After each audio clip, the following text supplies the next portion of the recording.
कौन सा चैप्टर था? बोलो जी बच्चे।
इसमें 4 पार्ट में दिया गया है चैप्टर, ठीक है। 4 पार्ट में तो पहला पार्ट हो गया था, हाँ, तो पब्लिक ऑर्डर एंड ट्रांसक्यूरिटी, यानी प्रशांति बनाए रखना। तो इसके कितने पार्ट हो गए थे? पहला पार्ट क्या था इसका, बोलो। पहला पार्ट क्या पढ़ाया गया था? अनलॉफुल असेंबली, विधि विरुद्ध जमाव पहला पढ़ाया गया था। विधि विरुद्ध जमाव, अनलॉफुल असेंबली के बारे में पहला चैप्टर, पहला पार्ट इसका हो गया था। दूसरा पार्ट क्या था? लोक न्यूसेंस, इसको भी पढ़ाया गया था। अब बताओ कोई भी, पहले पार्ट में क्या था?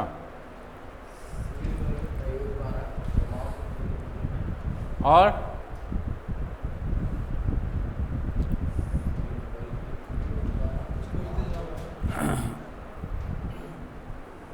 कुल मिलाकर ये चैप्टर किससे संबंधित है? कुल मिलाकर ये चैप्टर जो है ये लोक व्यवस्था और प्रशांति बनाए रखने से संबंधित है, ठीक है। तो पहला पार्ट हमने ये बताया था कि अगर किसी विधि विरुद्ध जमाव से लोक व्यवस्था का प्रश्न हो जाए, पब्लिक ऑर्डर की बात हो जाए या ट्रांसक्यूरिटी की बात हो जाए या प्रशांति की बात हो जाए, कि इससे लोक व्यवस्था या शांति भंग की आशंका हो सकती है, किससे? विधि विरुद्ध जमाव से, तो वहाँ पर सिविल बल या सशस्त्र बल या गिरफ्तारी हो सकती है, ठीक है। पुलिस कोई भी कार्रवाई आपकी कर सकती है। सेकेंड पार्ट में आप लोग को हमने बताया था कि लोक न्यूसेंस। लोक न्यूसेंस क्या होता है, बोलिए। इसके अंतर्गत लोक न्यूसेंस की बात की गई है कि अगर कहीं भी लोक न्यूसेंस है, जिसमें लोक न्यूसेंस कितने प्रकार के मामलों में बताया गया है? 6 प्रकार के, ठीक है। ये 6 प्रकार के मामले हैं जहां पर अगर लोक न्यूसेंस होता है, ठीक है, पब्लिक न्यूसेंस होता है, तो उस अवस्था में कंडीशनल क्या आ जाएगा?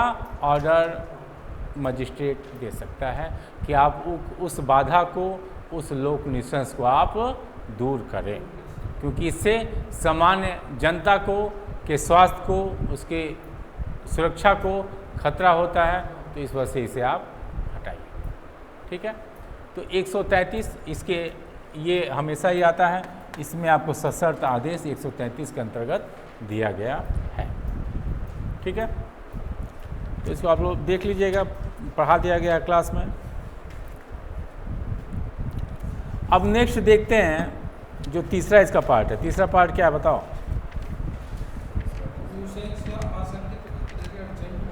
हाँ, अर्जेंट मामले, ठीक है। तो न्यूसेंस तीसरा पार्ट अब हम लोग यहाँ पर, ये तो दोनों आपका कंप्लीट हो गया, फर्स्ट और सेकंड। अब आते हैं तीसरा पार्ट, ठीक है। इसमें क्या है? न्यूसेंस और बोलो आशंकित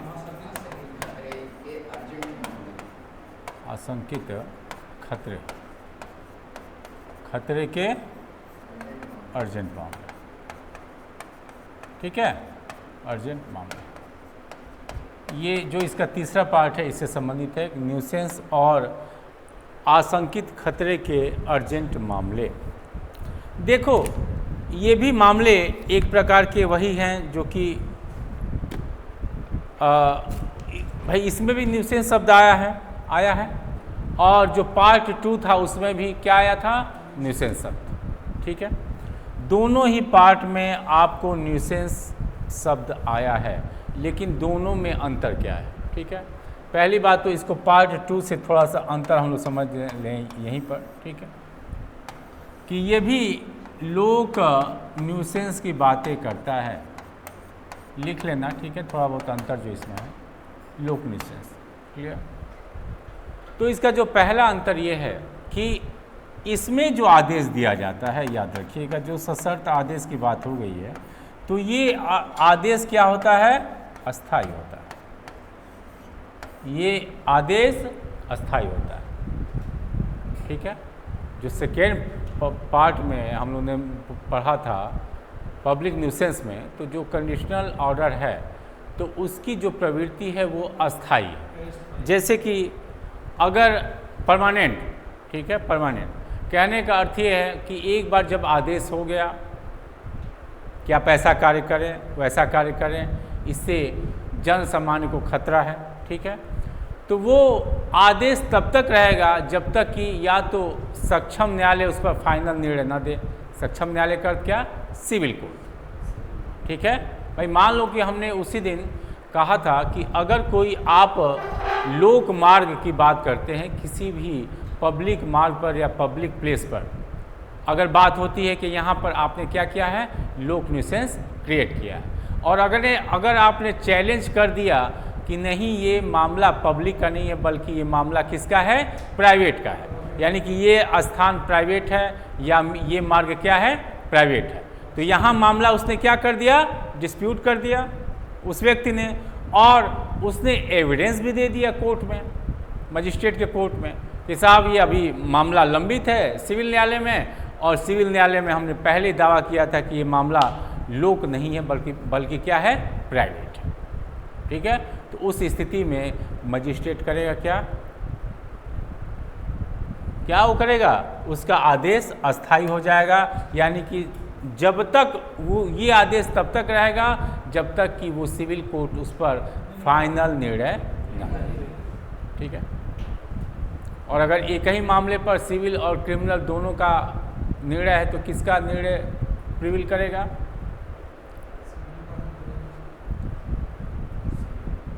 सिविल। ठीक है, हमेशा याद रखना, ये क्वेश्चन भी आता है कि अगर एक ही कोई मामला है जो कि आपराधिक न्यायालय में भी चल रहा है और सिविल न्यायालय में भी चल रहा है, तो सिविल न्यायालय का जो मुकदमा है उसका निर्णय माना जाएगा। यानी कि अगर आपराधिक न्यायालय ने कोई और निर्णय दिया है और सिविल न्यायालय ने कोई और निर्णय दिया है, तो हमेशा ही सिविल न्यायालय का निर्णय मान्य होगा। ठीक है, तो ये कॉन्सेप्ट हमेशा दिमाग में तुम लोग बनाए रखना। क्लियर है, तो इसी वजह से ये इसका जो आदेश है ये अस्थायी होता है, लेकिन अर्जेंट वाले मामले में जो आदेश होता है वो क्या होता है, अस्थायी होता है। ठीक है, यानी कि ये कुछ समय के लिए जैसे 144 पढ़ेंगे तो उसमें 2 माह है, 144A पढ़ेंगे तो उसमें 3 माह। ठीक है, तो ये इतने समय के लिए ये आदेश लागू होता है। ठीक है ना, तो ये हमेशा ही आता है अंतर कि दोनों में अंतर क्या है, तो याद रखिएगा इसमें जो आदेश है वो अस्थायी होता है और उसमें आदेश क्या होता है। ठीक है, इसमें जो लोक न्यूसेंस के मामले होते हैं ये आवश्यक नहीं है कि ये अर्जेंट मामले ही हो। ठीक है, इसमें आवश्यक नहीं है कि ये क्या हो, तत्कालिक इस पर आदेश देने की आवश्यकता हो ही। ठीक है, तत्कालिक होना अनिवार्य नहीं है। ठीक है, ये जो सेकेंड पार्ट के जो लोक न्यूसेंस में जिसमें मजिस्ट्रेट आदेश करता है उसमें मामले का अर्जेंट होना अनिवार्य नहीं है, लेकिन इसमें क्या है, इसमें तत्कालिक तत्कालिक खतरा का होना अनिवार्य है जी। ठीक है, तो दोनों में ये विशेष तौर से अंतर है, सेकेंड पार्ट और थर्ड पार्ट। ठीक है,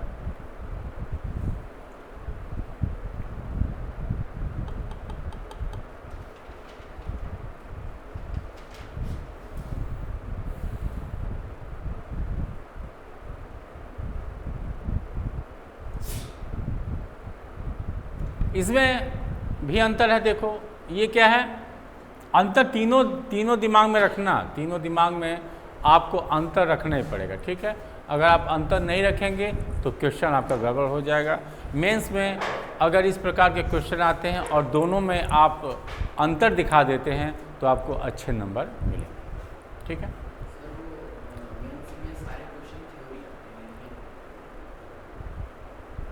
सारे वैसे आते। ठीक है, सब्जेक्टिव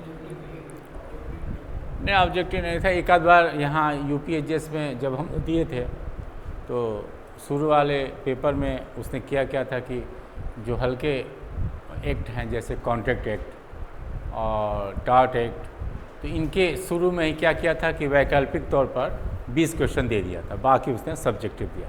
लेकिन वो ट्रेंड एक ही साल रहा, उसके बाद से सारे पेपर सब्जेक्टिव ही आते हैं। ठीक है, वही एक साल, हाँ सब में थ्योरी। ऑब्जेक्टिव का कोई भी उसमें, सब्जेक्टिव का अर्थ ही यही होता है। ठीक है, तो याद रखना ये जो सेकेंड पार्ट में ये जो आदेश होता है, ये कैसा आदेश होता है, सशर्त।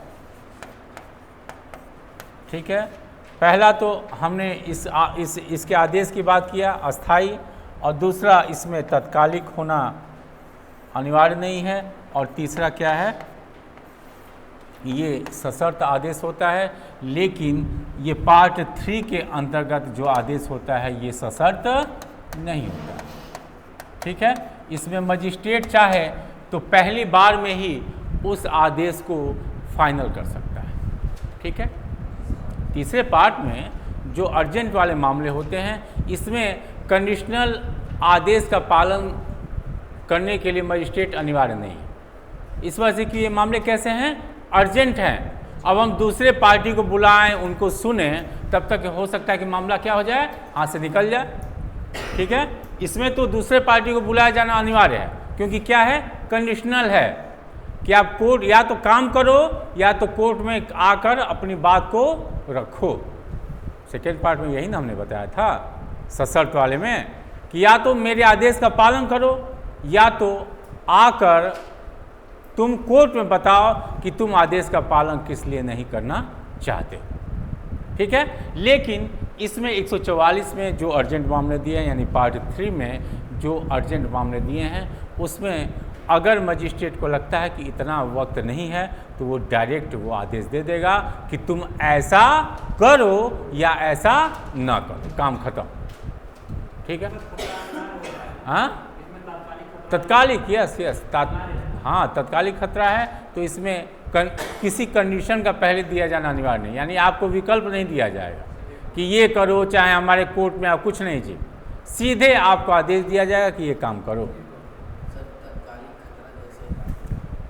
तत्कालिक खतरा, कहीं मान लीजिए आशंका है कि 20 व्यक्ति बल्लम और राइफल लेकर सड़क पर निकले हैं, यानी कि बलवा की आशंका है, या दो पार्टी एक दूसरे को गाली गलौज दे रही है, तो यानी कि दंगा की आशंका है।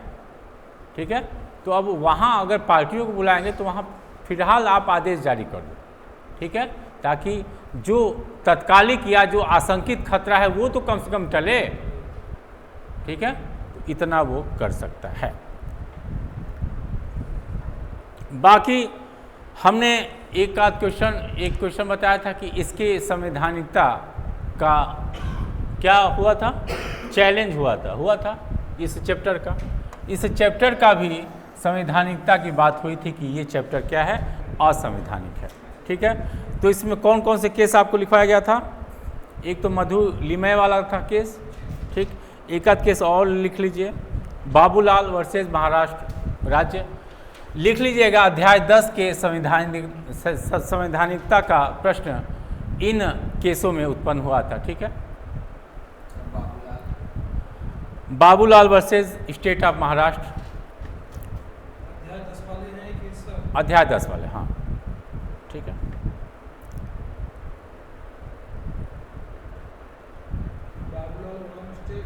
हाँ, state of Maharashtra 1961 supreme court. सब केस आ जाते हैं कि ये किससे संबंधित हैं। ठीक है, तो मान लो कि जैसे अब इस चैप्टर में क्या है हम लोग का, कई है पार्ट, तो जिस पार्ट से भी पूछेगा आप समझ जाइएगा कि ये है। ठीक है, कुल मिलाकर इस पूरे चैप्टर से ही। और मधुलिमय वाला तो केस आप लोग लिखे थे, वो तो ठीक है। एक और केस लिख लीजिए, गुलाम अब्बास। हाँ, Ghulam Abbas versus state of UP 1981 Supreme court.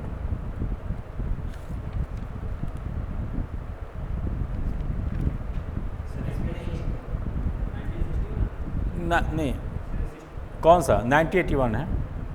हाँ,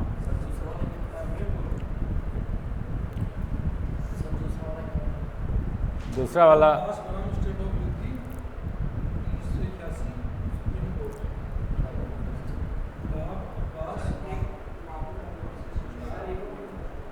क्या, बाबूलाल वाला केस? पहले वाला तो हमने आपसे बताया था, Babulal versus state of Maharashtra 1961 supreme court. दूसरा मधुलिमय का केस था, जो कि आपको हमने लिखा दिया था पहले।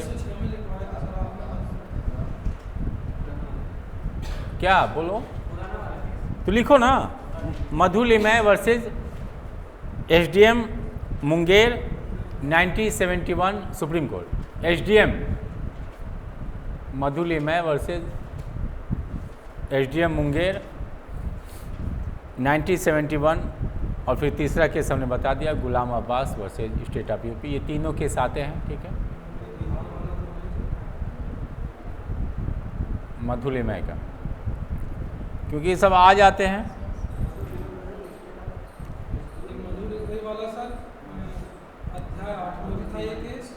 अध्याय 8 में भी था, हाँ 10 में। ठीक है, कुल मिलाकर लोक प्रशांति वाले मामले में, ठीक है, ये केस बहुत ही इम्पोर्टेंट है और कई बार आया है।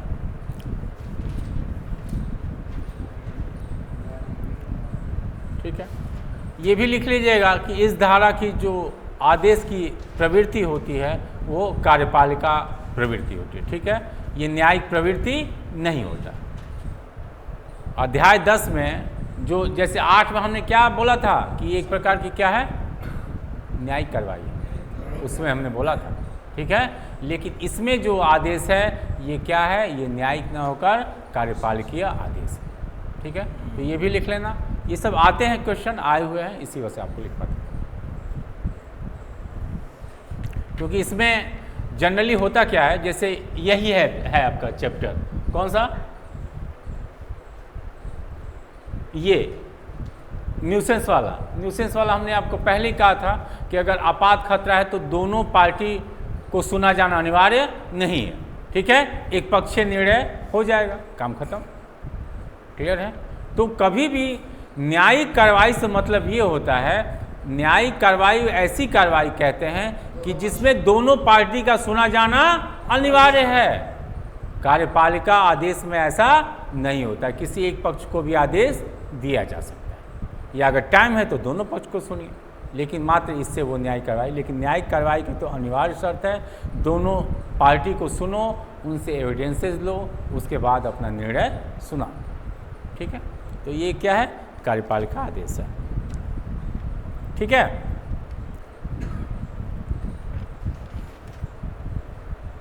अब पार्ट 3 की बात हम लोग करते हैं। पार्ट 3, ये कहाँ गया,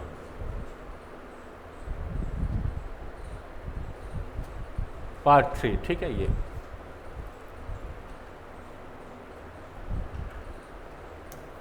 समझ में आ गया ना दोनों में अंतर, और इस अंतर को दिमाग में रखना, नहीं तो फिर क्वेश्चन आ जाएगा और फिर आप लोग कहोगे सर ने पढ़ाया नहीं। हम वही बातें बता रहे हैं जो कि क्वेश्चन में आए हुए हैं, और हम लोग के पढ़ाए हुए शायद ही एक भी क्वेश्चन बाहर आपके जाएंगे।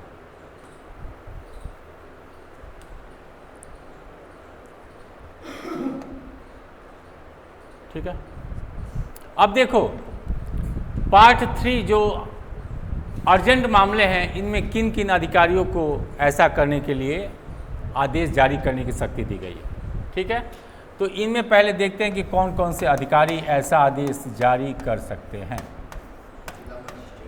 ठीक है, पहला क्या है? डीएम साहब, और दूसरा? हाँ,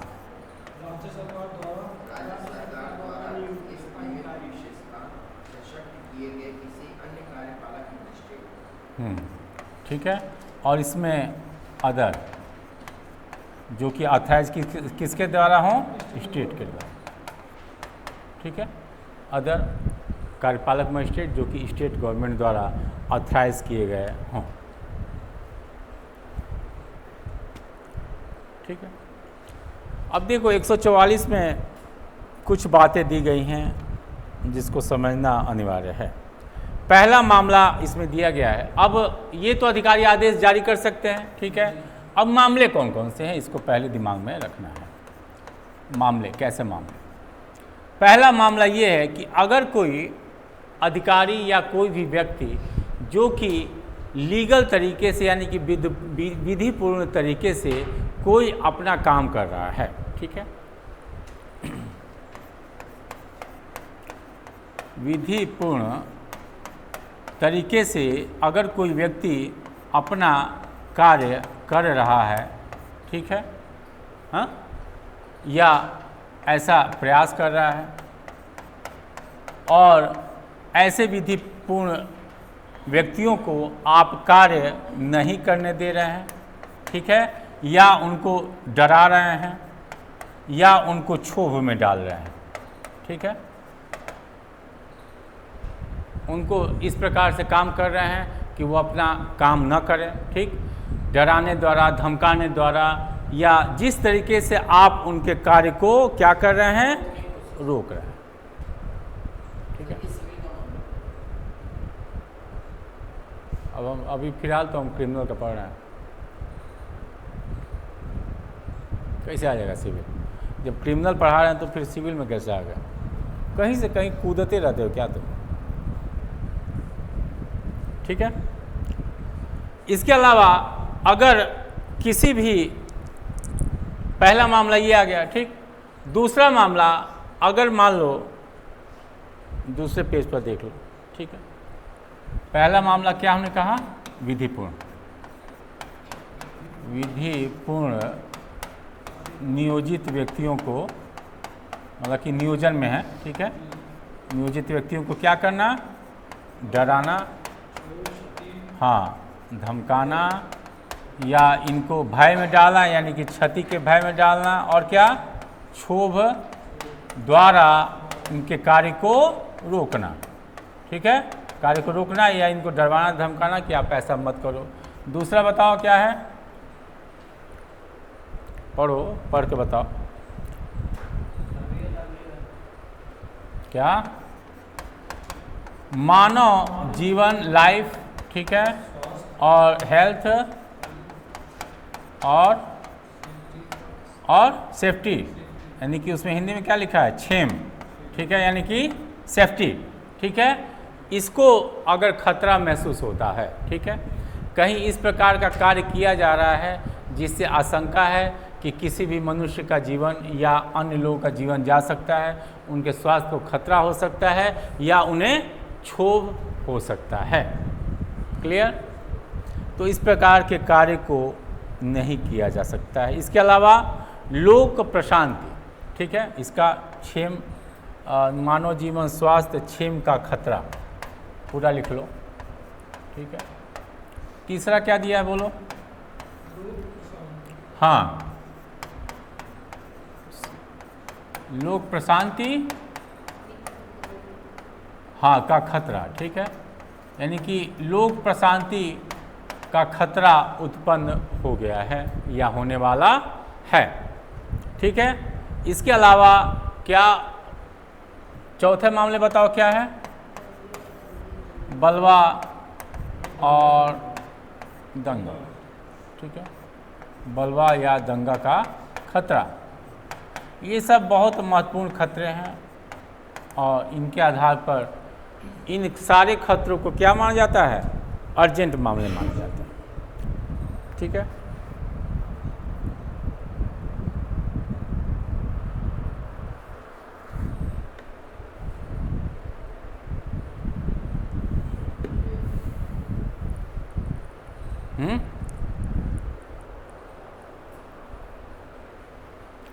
तो ये सब तो समझ ही गए, विधि पूर्व नियोजित यानी कि लोक सेवकों को डरवाना धमकाना। ठीक है, मानव जीवन स्वास्थ्य सेफ्टी, ये तो आप लोग पढ़े हैं किसमें? आईपीसी में। चैप्टर कौन सा है? क्या है? 16 कि 17 है चैप्टर? 16 है, 16 है ना? 17 है, 16। चलो, लोक प्रशांति का खतरा। लोक प्रशांति का खतरा कहाँ हम लोग पढ़े हैं? बताते रहो आईपीसी का भी यहाँ पर, क्योंकि ये आईपीसी को लेते हुए, आईपीसी इससे अलग नहीं है। सीआरपीसी पढ़िए तो आईपीसी पूरे दिमाग में फिट होना चाहिए कि ये सब खतरे कहाँ कहाँ किस किस चैप्टर। खतरे का अर्थ क्या? ये अपराध होने वाले हैं। ठीक है, खतरे का अर्थ क्या? ये अपराध हो सकते हैं। ठीक है, ये अध्याय कौन सा दिया है? हाँ, ये आपको अध्याय 8 है। ये सब अध्याय दिमाग में अपना रखा करो। ऐसे नहीं होता है कि आप कुछ भी पढ़ो और वो करो। ठीक है, अब इसका बताओ, बलवा दंगा क्या होता है? पढ़े हो तुम लोग कभी भी? बोलो बच्चों। हाँ, क्या क्या है 147? क्या है सेक्शन? बलवा के लिए दंड है। 146 में बलवा है। हाँ, ठीक है, बलवा के लिए आप 146 में इसका क्या दिया है? डिफिनीशन। ठीक है, आईपीसी के। और 147 में क्या दिया है? दंड दिया है। ठीक है, इसमें इसका डिफिनीशंस है और इसमें क्या दिया है? पनिशमेंट। ठीक है, दोनों में अंतर। क्या होता है बलवा बताओ?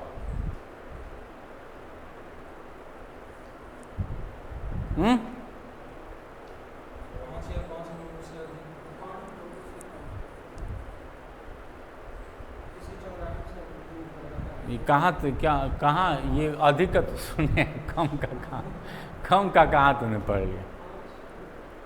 बोलो, कम का काम पढ़ लिया। क्या है कपिल, बता परिभाषा जल्दी। जमाव वाला या उसके किसी सदस्य द्वारा जमाव के सामान्य उद्देश्य को अग्रसर करने में बल या हिंसा का प्रयोग किया जाता है, तब ऐसे जमाव का हर सदस्य बलवा करने के लिए करने का बात प्रदर्शित होता है। ठीक है, तो जमाव या उसके किसी सदस्य हाँ बल या हिंसा का प्रयोग किया जाता है। बल या हिंसा का प्रयोग किया जाता है। नहीं, जहाँ नहीं। समझ में आ गया? क्या है समझ में? परिभाषा बताओ, तुम क्या समझ में? बोलो बच्चे, क्या होता है बलवा? जब कभी विधि के विरुद्ध जमाव द्वारा, वो सब कहानी मत पढ़ो, हमको समझाओ। 4-5 लोग हैं चौराहे पे, फिर 4-5 क्या होता है? ये क्या होता है कि 2-3 हैं सर, 4-5 हैं सर? एक ही है, एक भी कर विधिक भाषा में बात आपको क्या? एक भी कर सकता है बलवा सर। बोलो सोनी, बोलो। बलवा एक व्यक्ति कर सकता हाँ, नहीं कर सकता। कह रहे कि नहीं मालूम? हाँ बताओ। हमने उस दिन आपको पढ़ाया था, 141 भी पढ़ाया था, 149 भी पढ़ाया था ना? याद करो। सर जैसे आपने एक बताया था और कोई व्यक्ति जा रहा था, उन लोगों का इंटेंशन मारने का नहीं था, मगर वो एक व्यक्ति दौड़ता है कि मेरा पैसा दो, और उस जगह पे एक दो लोग और दिख जाते हैं, तो उस स्थान पे उन लोगों का इंटेंशन हो जाता है मारने का। यार तुम्हारा तो सब कहानी से बड़ा परेशान हो गया। कोई भी कुछ भी सूट पकड़ कर सेट कर दो। हाँ हाँ बताओ सोनी। क्या है ये तो इसको तो रिष्टि के अंतर्गत शामिल करेंगे। बलवा पढ़ाए थे आप लोग को, यही दिक्कत है ना कि आप लोग ध्यान से पढ़ते हैं नहीं। चलो इसको पहले देखो, इसको याद रखना, ठीक है, लिख लेना कि बलवा को 146 में परिभाषित किया गया आईपीसी के। दंड दंगा कहाँ किया गया है, बोलो। एफरे, दंगा यानी कि एफरे। और ये क्या होता है, राइट। एफरे को कहाँ पर किया गया है, 159 में, ठीक है। 159 में इसको परिभाषित किया गया है आईपीसी के, और सेक्शन 160 में क्या किया गया है, दंड, ठीक है। बलवे का जो दंड है वो कितना साल है, 2 वर्ष का कारावास या जुर्माना या दोनों, बलवे के लिए, ठीक है। दंगे के लिए कितना है, 1 माह या 100 रुपये जुर्माना या दोनों, ठीक है।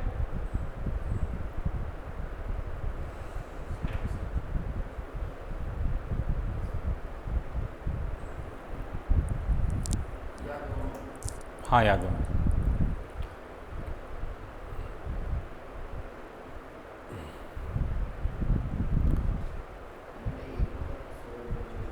पहले इन शब्दों को समझ लो, ठीक है। शब्द नहीं समझोगे तो समझ नहीं पाओगे कि आशंकित खतरा है क्या।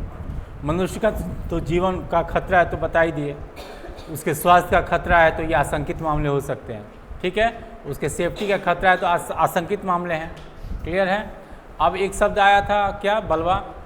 बलवा कैसे आशंकित हो सकता है, अर्जेंट मामला। और दूसरा क्या हमने बताया, दंगा, ठीक है। इस दोनों को समझ लो क्योंकि चैप्टर में आया तो इसको समझा दें यहीं पर, ठीक। सेक्शन कौन सा इसमें हमने बताया, बोलो सेक्शन। अरे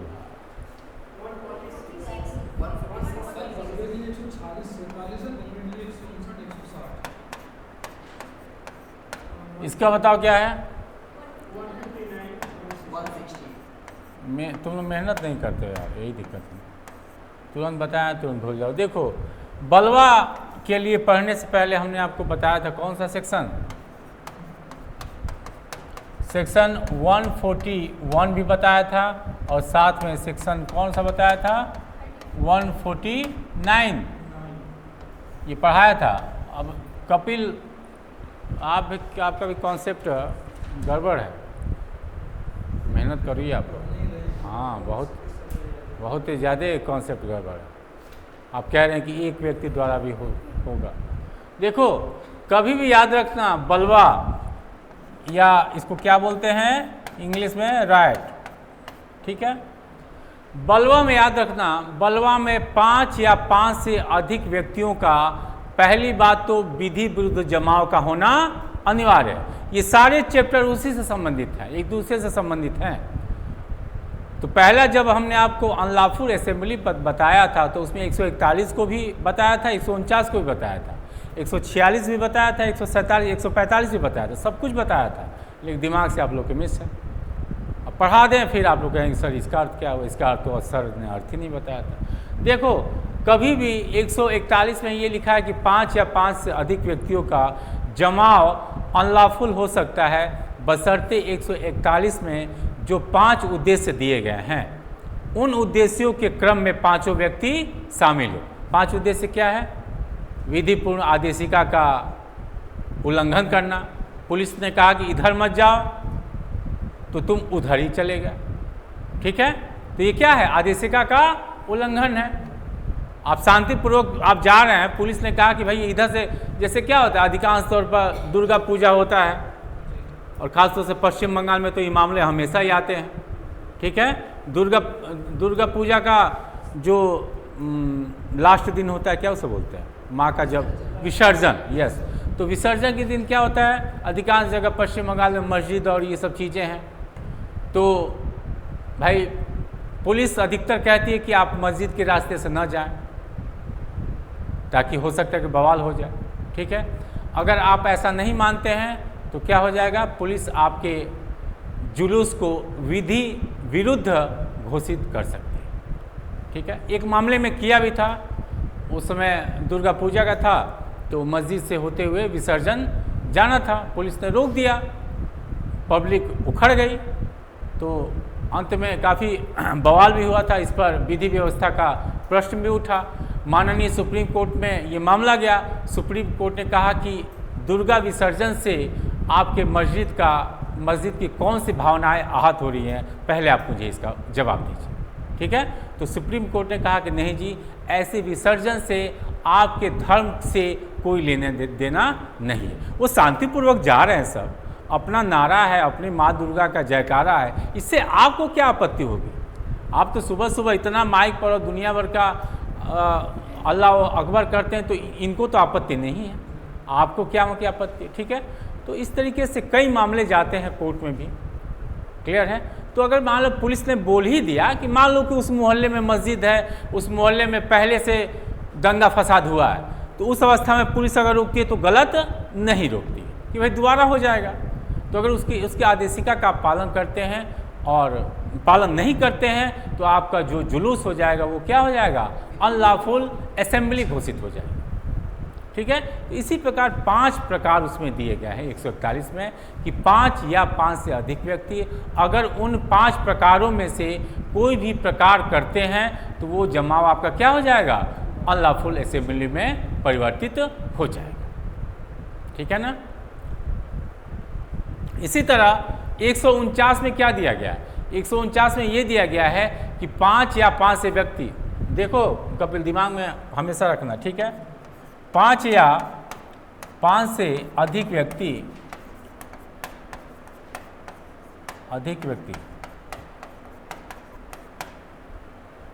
इसी वजह सच्चाई कि पहले आईपीसी समाप्त हो जाए ना, उसके बाद सीआरपीसी पढ़ो तो ज़्यादा अच्छी तरह, क्योंकि ज़्यादा शब्द उसी में से आए हैं, आईपीसी से ही, भाई दोनों एक दूसरे से रिलेट हैं, हाँ दोनों में तालमेल होना चाहिए।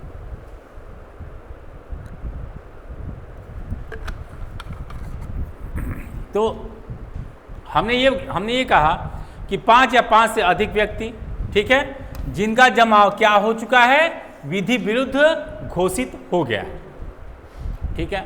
जैसे जुलूस है, जुलूस हमने अभी कहा, उसे पुलिस की आदेशिका का पालन नहीं किया, विधि विरुद्ध जमाव हो गया। अगर उस विधि विरुद्ध जमाव जिसको पुलिस ने घोषित कर दिया है, अगर उस जमाव के किसी एक सदस्य द्वारा भी पथराव हुआ पुलिस पर, तो ये माना जाता है कि पूरी भीड़ उसमें शामिल थी, आपका कार्य सबका कार्य माना जाएगा। समझ में आया, ठीक है। तो यही है कि 5 या 5 से अधिक व्यक्तियों द्वारा अगर कोई कार्य किसी एक व्यक्ति द्वारा भी किया जाता है तो वो कार्य सभी व्यक्तियों का माना जाएगा। यानी कि उसने पत्थर मारा तो यानी कि सबने पत्थर मारा, ये उपधारा कोर्ट कर लेगी, ठीक है। एक ने हत्या किया तो सब पर हत्या का मुकदमा चलेगा, ठीक है।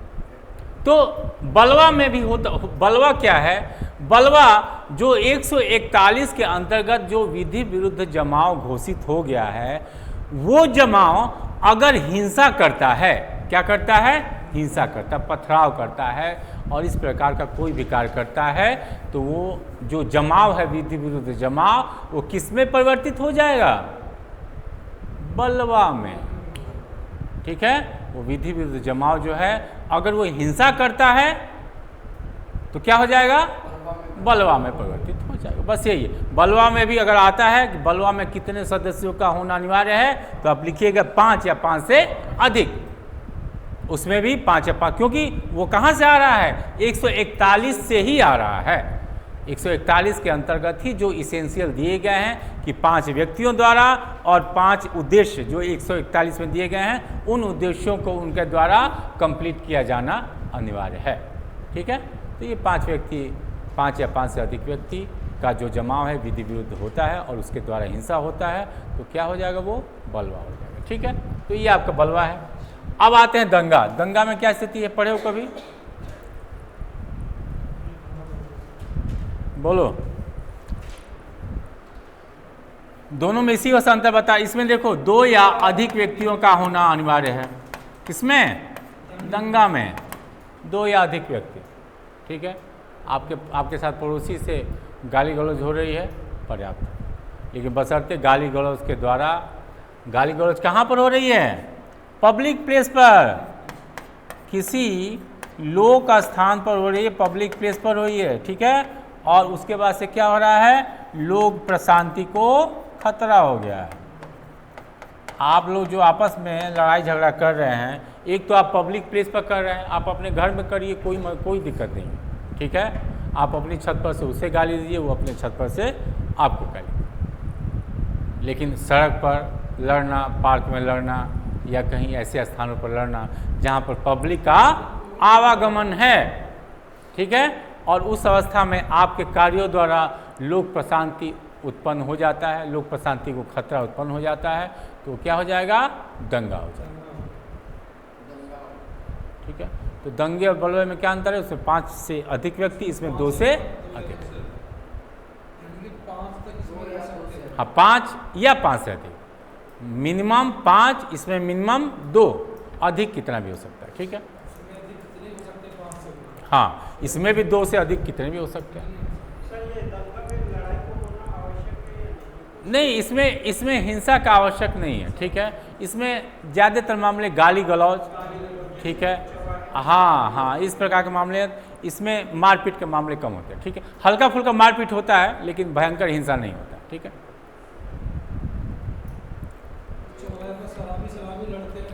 हाँ, वो सब होता है। और क्या भाई, अगर मान लीजिए हिंसा होने लगे तो फिर सिर्फ 1 माह का इसमें कारावास या 100 रुपये का जुर्माना, बस यही, क्योंकि हल्का फुल्का मामला है।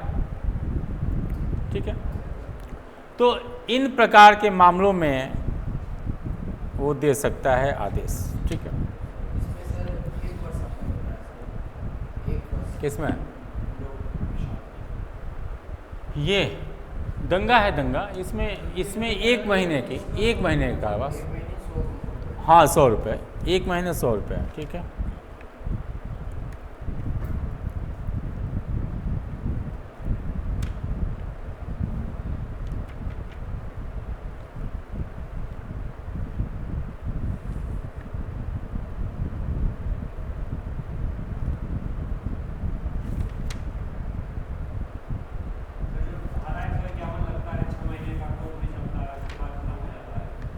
क्या?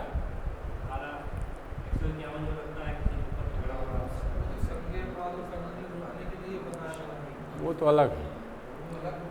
151 CRPC की बात कर रहे हैं ना, CRPC ना, किसकी बात कर रहे हैं? CRPC। ठीक है,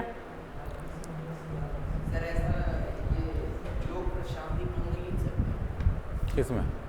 और क्या, हाँ, ये सब चैप्टर उसी से संबंधित है ही। चैप्टर क्या है? चैप्टर तो वही है।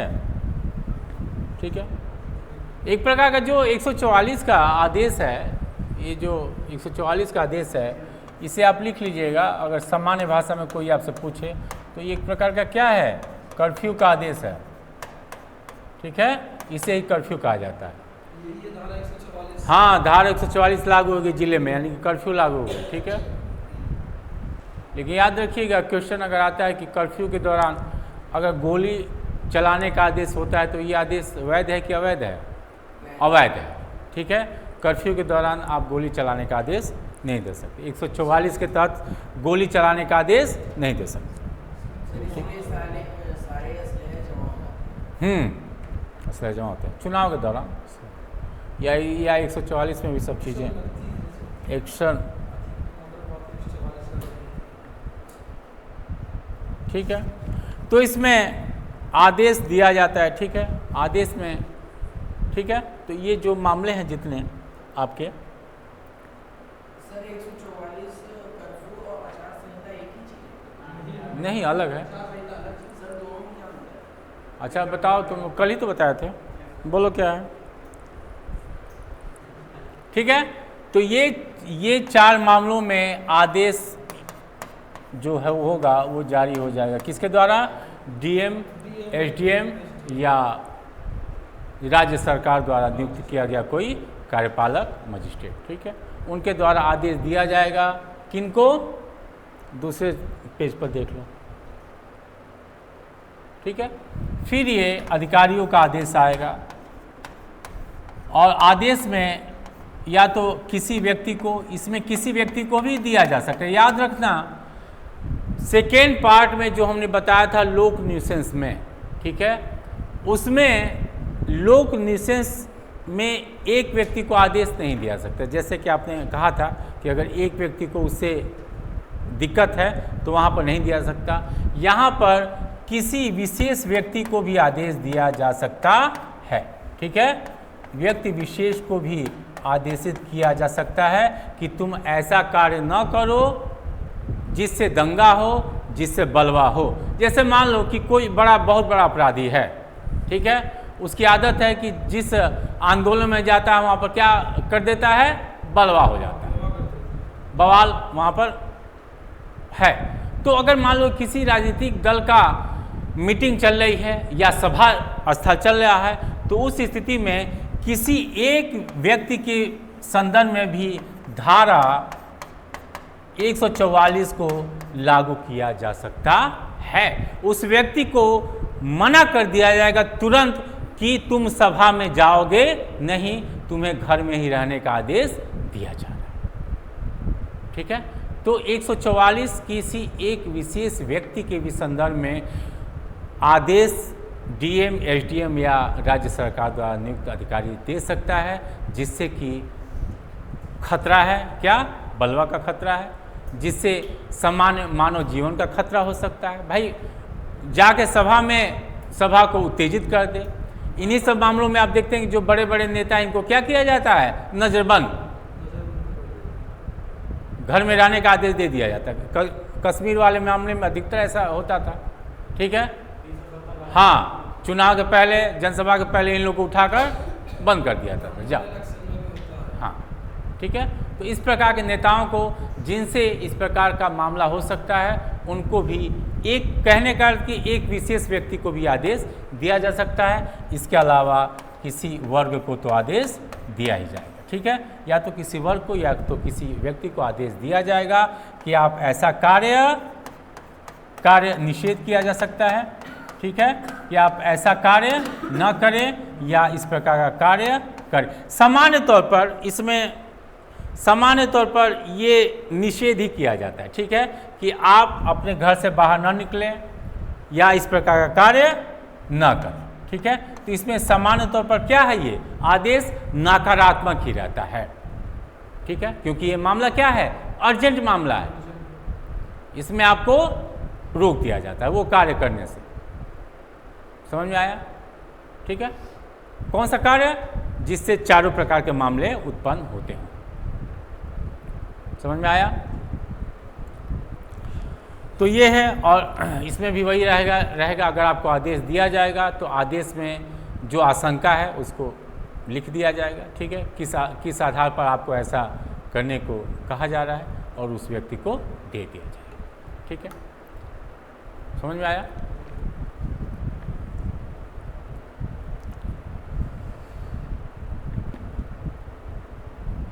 आदेश की तामील, जैसे कि अभी हमने कहा कि आदेश दिया जाएगा या तो किसी व्यक्ति को या तो किसी वर्ग को, ठीक है।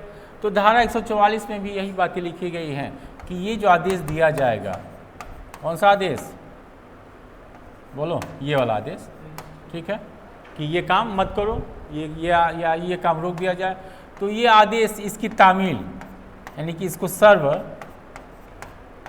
तामील उसी तरह किया जाएगा जैसे कि धारा, बोलो, 134 में किया गया।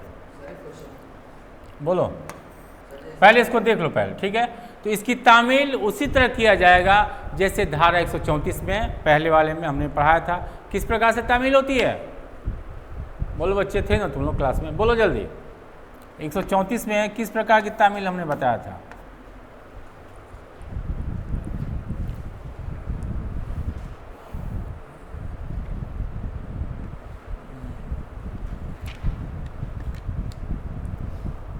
बोलोगे?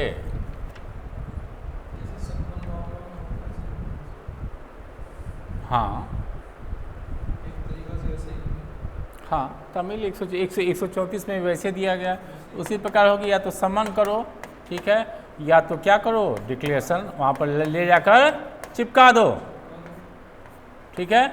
या तो सम्मन कर दो या तो डिक्लेरेशन ले जाकर उस स्थान पर चिपका दो, ठीक है, जहाँ पर वो व्यक्ति या जहाँ पर वो वर्ग रहता है जिससे खतरा है वहाँ पर चिपका दो, ठीक है। लेकिन अगर अर्जेंट मामला है, समय नहीं है, तो कोई बात नहीं जी, किसी प्रक्रिया की आवश्यकता नहीं है, ठीक है। इस प्रक्रिया को पालन करना आवश्यक नहीं है।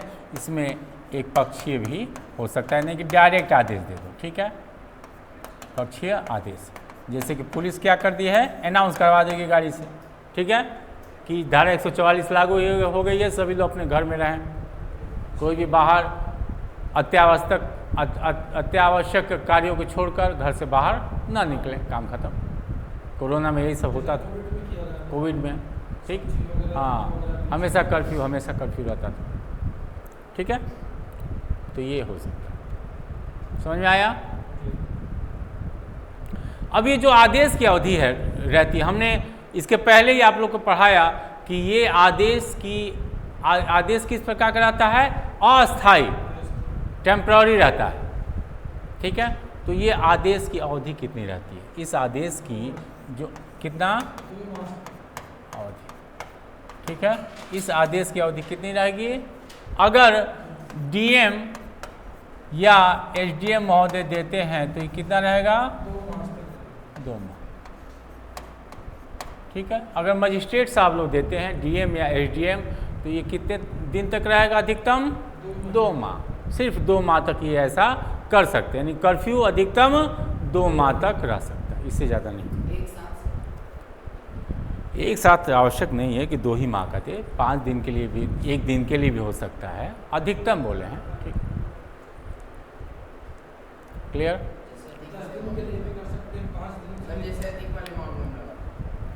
अतिक वाले मामले में कर्फ्यू कहाँ कर्फ्यू लगा था? कहाँ लगा था कर्फ्यू? नहीं कर नहीं, 144 वर्ष कुछ नहीं लगा, उनसे कौन सा खत उस एरिया में लगा होगा, पर्टिकुलर करेली वाले एरिया में लगा था, करेली में लगा था, इधर नहीं लगा था। नहीं बढ़ाया जा सकता है, इसका भी स्टेट को दिया गया है, ठीक है। लेकिन स्टेट में भी याद रखना, राज्य सरकार तभी बढ़ाएगा।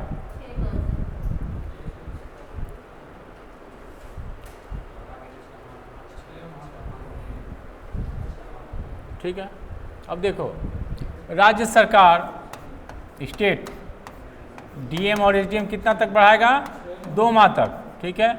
राज्य सरकार तभी बढ़ाएगी जब क्या हो जाएगा, लोक इन ग्राउंड पर ही बढ़ाएगी, लोक जीवन ग्राउंड भी याद रखना, क्वेश्चन में, प्रीलिम्स में, ऑब्जेक्टिव में ग्राउंड भी आ सकता है। सभी ग्राउंड दे देगा, आप खुश हो जाएंगे, अरे इसमें तो वही, इसमें नहीं जी, कुछ ग्राउंड को हटा दिया गया है, ठीक है।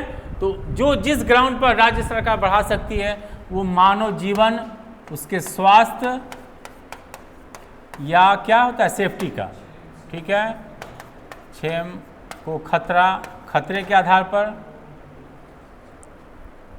किसी आधार पर नहीं होगा कि जितना ग्राउंड दिया डीएम और एसडीएम के लिए है उतने ग्राउंड पर नहीं करेगा। इसके लिए बस 2 ही ग्राउंड है, लोक जीवन, स्वास्थ्य, क्षेम को क्या हो जाएगा, खतरा, ठीक है।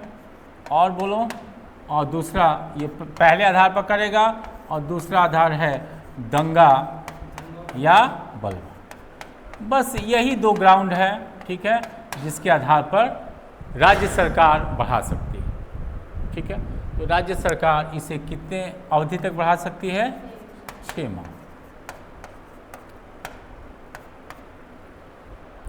ये 6 माह कब से काउंट किया जाएगा, ये भी क्वेश्चन आता है, बोलो जी। उस आदेश के दिए जाने कुछ तारीख से, जो दिन से मतलब कर्फ्यू लगाया जब डीएम और एसडीएम का आदेश समाप्त हो जाता है उसके बाद ये बढ़ा सकते हैं, ठीक है, 6 माह। यानी कि कुल मिलाकर कितना हो जाएगा, बोलो। अगर पूछ दिया जाए कि कुल अवधि कितने वर्ष तक हो जाएगी, कितने माह तक, तो 2 + 6 यानी कि 8 माह तक आप कर सकते हैं। कोविड में यही तो होता था सर, कभी 3 महीने के लगाते या फिर 4 4, हाँ, यही सब तमाशा चल रहा था उस समय में, तमाशा होता था, तब के कोविड आपका ठीक है। तो राज्य सरकार चाहे तो इसे 6 माह तक बढ़ा सकती है, यानी कुल 8 माह तक हो सकता है, ठीक है।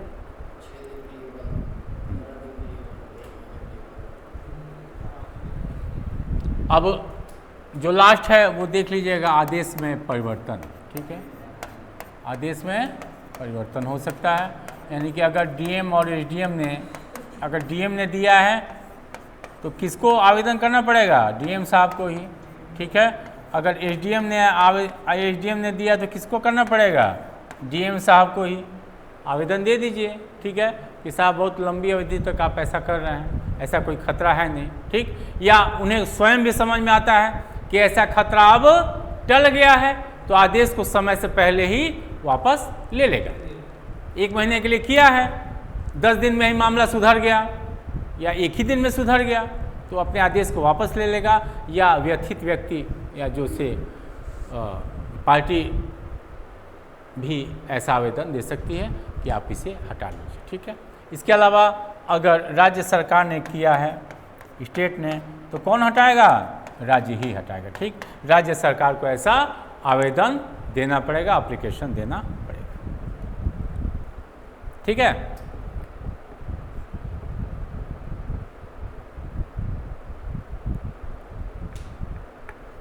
तो ये आपका 144 हो गया। अब 144A देखते हैं, जो कब जोड़ा गया था, 2005 के अधिनियम द्वारा, ठीक है।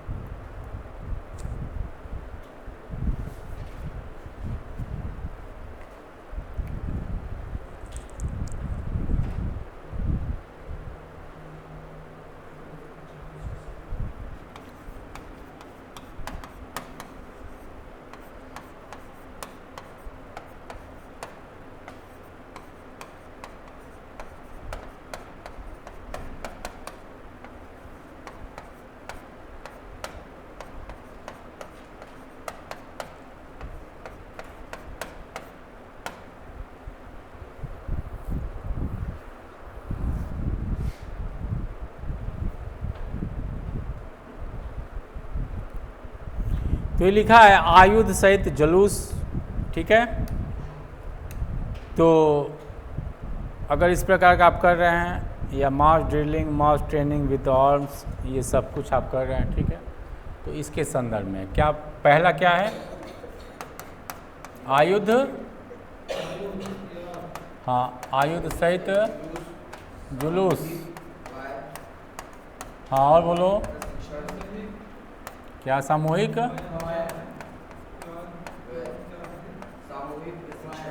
हाँ, प्रशिक्षण, किसके द्वारा, हथियार सहित, ठीक है, हथियार सहित। और क्या है तीसरा, सामूहिक ड्रिल, ठीक है, और एक है सामूहिक ड्रिल। सामूहिक हिंदी क्या लिखी है उसकी, कवायद,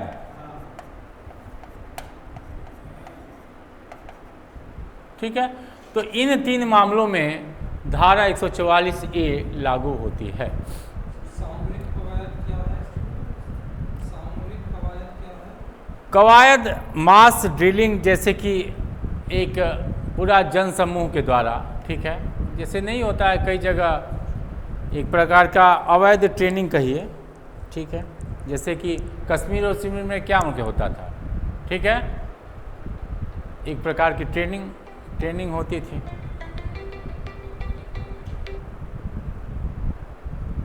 क्लियर है?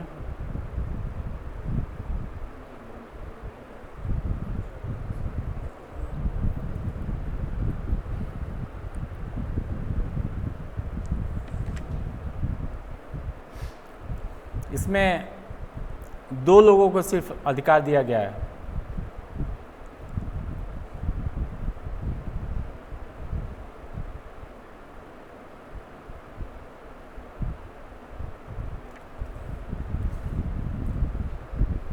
ठीक है, याद रखना ये तीनों काम, आयुध सहित जुलूस यानी कि हथियार सहित जुलूस निकालना, सामूहिक प्रशिक्षण हथियार का, ठीक है, इस प्रकार गोला बारूद, इसी वजह से देखते हैं कि कोई भी इस प्रकार का काम हमेशा शहर के बाहर होता है, चारों ओर से बाउंड्री लगी रहती है। ठीक है, तो इस प्रकार का कोई भी कार्य पब्लिक प्लेस पर नहीं होना चाहिए। ठीक है, पब्लिक प्लेस पर इसको क्या किया गया है? प्रतिबंधित कर दिया गया। जैसे पुलिस फायरिंग वगैरह का जो बना देते हैं। हाँ, जो भी आप कर रहे हैं आप पब्लिक प्लेस पर मत करिए। ठीक है, जान माल के सुरक्षा को खतरा हो सकता है या कुछ भी इस प्रकार हो सकता है। ठीक, जैसे कि मान लीजिए खासतौर से ये जो हथियारों का प्रदर्शन कई जुलूसों में होता है, ठीक भाई, और लेकिन इसमें याद रखिएगा कि जो सिख भाई हैं, जैसे मान लीजिए सामूहिक तौर पर किसी धर्म के द्वारा नंगी तलवार लेकर घूमना, ठीक है,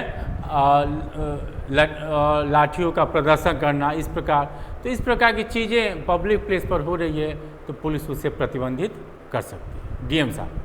ठीक है, तो इस प्रकार का कार्य नहीं होना चाहिए। लेकिन याद रखिए जो हथियार है उसके अंतर्गत जो सिख भाई कृपाल लेकर चलते हैं उनको छूट है।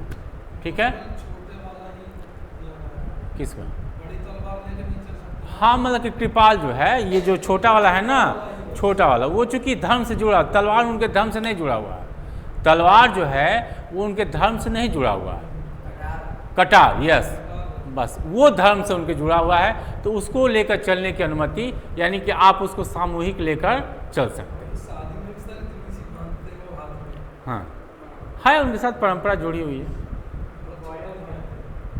ठीक है, तो इसको लोक स्थान पर कभी भी ऐसा आप नहीं कर सकते। ठीक है, और इसके लिए जो आदेश देने की शक्ति है उसे किसको है? सिर्फ डीएम को। हाँ, डीएम को और बाद में राज्य सरकार को भी। ठीक है, लेकिन सामान्य तौर पर जो पहला आदेश जारी करता है वो कौन जारी करता है? डीएम ही जारी करता है। ठीक, वो तो उसकी अवधि को बढ़ा सकता है राज्य सरकार। ड्रिलिंग जैसे तमाम तरह के आप, अब कई बार धार्मिक जो जुलूस निकलते हैं, धार्मिक जुलूस, तो उसमें आप देखते हैं कि शक्ति प्रदर्शन टाइप का होता है। कई ऐसे जुलूस हैं, जैसे कि एक हाँ, मोहम्मद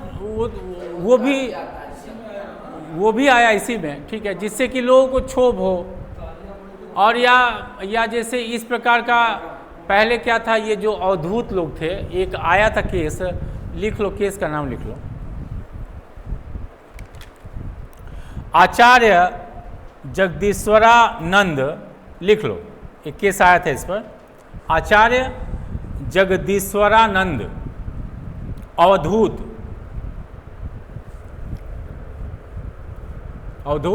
वर्सेस पुलिस आयुक्त, पुलिस कमिश्नर, पुलिस आयुक्त। हाँ, आचार्य जगदीश्वरानंद अवधूत वर्सेस पुलिस आयुक्त, 1983 सुप्रीम कोर्ट।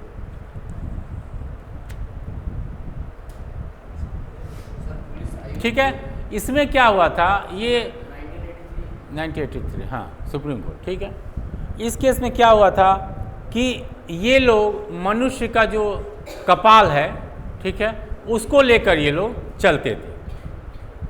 ये लोग पूरा एकदम मनुष्य की खोपड़ी लेकर, हाँ, अवधूत लोग थे। ठीक है, तो इनके जुलूस को पब्लिक के स्वास्थ्य और उसके क्षोभ को देखते हुए प्रतिबंधित कर दिया गया। ठीक, तो ये मामला सुप्रीम कोर्ट में गया था। सुप्रीम कोर्ट ने कहा था कि आपके धर्म की एक ये ठीक है, आपकी परंपरा होगी, लेकिन इस परंपरा को लोक व्यवस्था के नाम पर हम रोक सकते हैं, यानी कि इसको आप जुलूस के रूप में मत ले जाइए।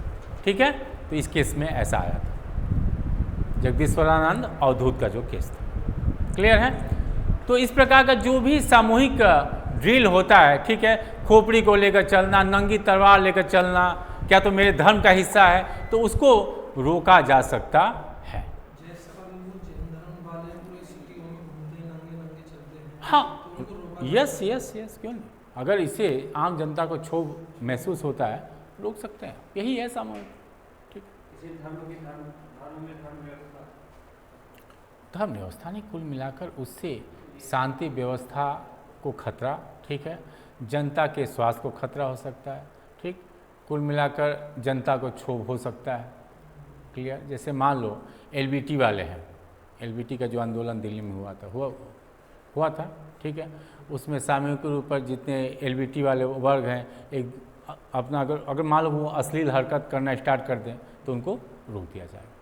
ठीक है, तो इस प्रकार के जितने भी आंदोलन होते हैं, जिसमें अगर उस आंदोलन से या उस जुलूस से पब्लिक को क्षोभ होता है, उसके स्वास्थ्य को खतरा होता है, तो उसको रोका जा सकता है। ठीक, हाँ, और लेकिन इसमें 144 में क्या है कि आपके जुलूस में आयुध का यानी कि हथियारों का ले जाना अनिवार्य होगा। ठीक है, हथियारों में याद रखिएगा, हथियारों में लाठी को भी शामिल किया गया है। ठीक है, लाठी को भी शामिल किया गया हथियारों में। क्वेश्चन एक बार आया था कि हथियार में क्या लाठी शामिल है? यस। ठीक है, तो इसमें जो ये आयुध है, ठीक है, जो आयुध है, इसको आप कहाँ देखेंगे इसकी परिभाषा? बोलो जी। हाँ, सेक्शन 1A ए है कि ए है सिर्फ ए। ठीक है, इसमें उसको आयुध को या हथियार क्या होते हैं उसमें उसको परिभाषित किया गया। ठीक है, तो इसी में लाठी को भी शामिल किया गया।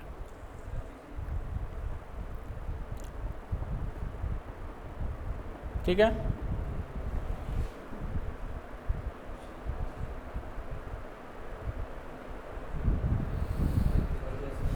तो इसमें आदेश देंगे डीएम साहब। हाँ बोलो। ये जो सामूहिक प्रशिक्षण है, हाँ, इसमें ये कह सकते हैं कि कुल मिलाकर बेवजह हथियारों का प्रदर्शन करना पब्लिक प्लेस पर ये मनाही है। ठीक, हथियारों का प्रदर्शन आप किसी रूप में करिए, धर्म के रूप में करिए, प्रशिक्षण के रूप में करिए, आप ये कहें कि ये मेरी मान्यता है, ये सब चलने वाला नहीं है। सर जैसे जिसके पास लाइसेंस है, शादी ब्याह में जा रहे चला नहीं रहे, वो बात अलग है, वो बात अलग, वो चीज़ अलग है। इसे जब नहीं ले जा सकते जब ये धारे 144 वगैरह लग जाए। आधार चौरासी से लगेगा तो आपको थाना वाले इसमें ये रखवा लेंगे। सर, हाँ, ये बातें बोल रहा है 144 के। ठीक है, सर ये प्रशिक्षण सर एक बार प्रशिक्षण वही है ना सर, जो ये मोमदन वो करते हैं कि उसको बड़े-बड़े होकर नहीं रखते हैं। केवल छोटी-छोटी को है, धार्मिक को है, छोटे-छोटे बस उन्हीं से खेलते हैं। ज़्यादा बड़े-बड़े लेकर के नहीं खेलते। नहीं चलते। हाँ, ये तलवार मिल जाए, चाकू मिल जाए, रोक दिया जाता है। और देखिए, अधिकांश तो अगर धर्म से जुड़ा हुआ मामला आता है तो पुलिस अधिकारी जल्दी बोलते नहीं हैं। जैसे हमारे यहाँ क्या है, हम लोग के क्षेत्र में वहाँ पर जो ये रक्षाबंधन के बाद हनुमान जी का होता है पूजा, ठीक है, बजरंगबली का, तो उस समय क्या होता है कि हर एक मंदिर वाले अपना अपना हथियारों सहित निकलते हैं। ठीक है, और उसका भयंकर प्रदर्शन होता है, तलवारबाजी और ये वो तमाम तरह की चीज़ें होती हैं उसमें, हर एक अपने अपने मंदिरों का, तो एक प्रकार का प्रदर्शन होता है। ठीक, तो उसको अब जैसे मान लो कि अगर आरएसएस वाले पूरे ग्रुप में लाठी लेकर निकल गए, ठीक, तो अगर सरकार सपा की है तो वो रोक सकती है इसी आधार पर कि सामूहिक एक लाठी से ड्रिल हो रहा है, सामूहिक प्रशिक्षण हो रहा है, उसे रोका जा सकता है आरएसएस। ठीक है, आरएसएस तो इस प्रकार की सब चीज़ें रोकी जा सकती है। लेकिन अब ये है कि पुलिस के ऊपर है, सरकार के ऊपर है, डीएम आप क्या है भाई, धार्मिक मामलों में जल्दी बोलती नहीं है। अब हम लोग की जो परंपराएं हैं वो कई सालों से आ रही हैं चलती हुई। ठीक, अब ये सेक्शन अभी ना जोड़ा गया है, परंपरा अगर है तो परंपरा का सम्मान पुलिस अधिकारी करते हैं। देखते हैं पूरी फोर्स लगी रहती है, मस्जिद के सामने भी ये सब चीज़ें होती हैं तो कोई नहीं बोलता है, कौन बोले, ठीक है। और एकदम नंगी नंगी तलवारें आपस में निकल कर युद्ध सब करते हैं, कौशल युद्ध, जिसको आप कौशल कहिए, कौशल युद्ध करना, ठीक है। तो इसे ही आप क्या कहेंगे, प्रशिक्षण, इसे ही कहा जाता है कौशल युद्ध। हो गया, 100 की संख्या में लाठी चलाते हैं। लाठी चलाते हैं और क्या, भयंकर भयंकर होकर चलती है लाठी। भैया बहुत अच्छा चलाते हैं। ठीक है, तो यहाँ पर डीएम साहब ऐसा कोई भी कार्य हो रहा है तो उसको आदेश द्वारा क्या कर देंगे, प्रतिषिद्ध कर देंगे, ठीक है, उसे रोक देंगे। नकारात्मक 144 भी क्या है, एक नकारात्मक आदेश है। 144 को भी क्या है, एक नकारात्मक आदेश है कि आप ऐसा मत करो। इसी से मिलता जुलता है। यस, हाँ, मिलता जुलता है, ठीक है। अब ये जो आदेश है ये अधिकतम कितने अवधि तक रहेगा, हाँ, ये अवधि 3 माह हो सकता है, ठीक है, 3 महीने तक। इसमें याद रखना है, इसमें एसडीएम नहीं है, सिर्फ डीएम है। क्या, केवल डीएम साहब प्रतिबंध कर सकते हैं। हाँ, प्रतिबंधित कर सकते हैं, ठीक है। राज्य सरकार और डीएम साहब और राज्य सरकार इसी तरह, राज्य सरकार इसकी अवधि को क्या कर सकती है, बढ़ा सकती है। ये 6 माह तक, यानी कुल मिलाकर ये कितने दिन तक रहेगा, 9, ठीक। तो इसकी कुल अवधि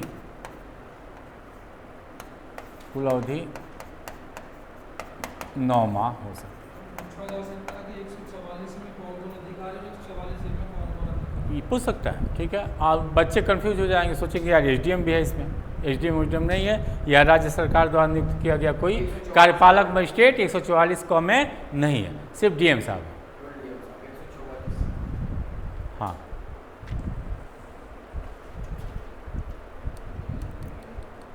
ठीक है, तो बस यही है इसका।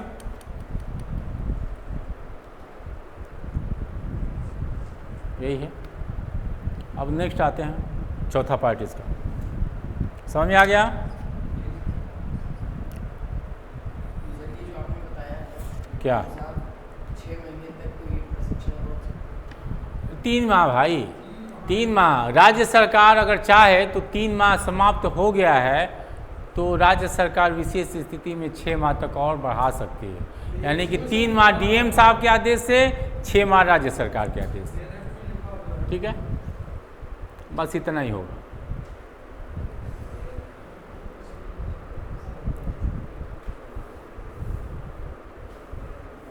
लिखा तो चलो कॉपी हम लोग क्यों बनाए। सर मेहनत बात तो लिखेंगे, सब थोड़ी लिखेंगे। कॉपी मेंटेन करना पड़ता है। अब आते हैं स्थावर संपत्ति का डिस्प्यूट, ठीक है, इमूवेबल प्रॉपर्टी के बारे में डिस्प्यूट जो होता है। अब जो इसका लास्ट पार्ट है, 4 पार्ट, ठीक है, चौथा पार्ट, वो क्या है, स्थावर, हाँ,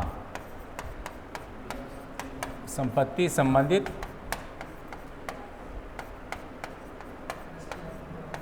विवाद।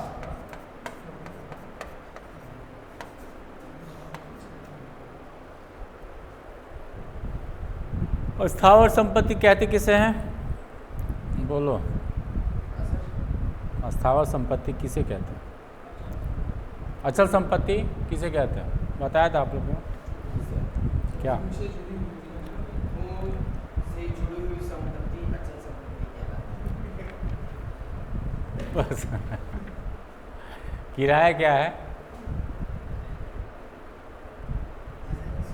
किराया क्या है, मकान से आप किराया वसूलते हैं, वो किराया क्या है,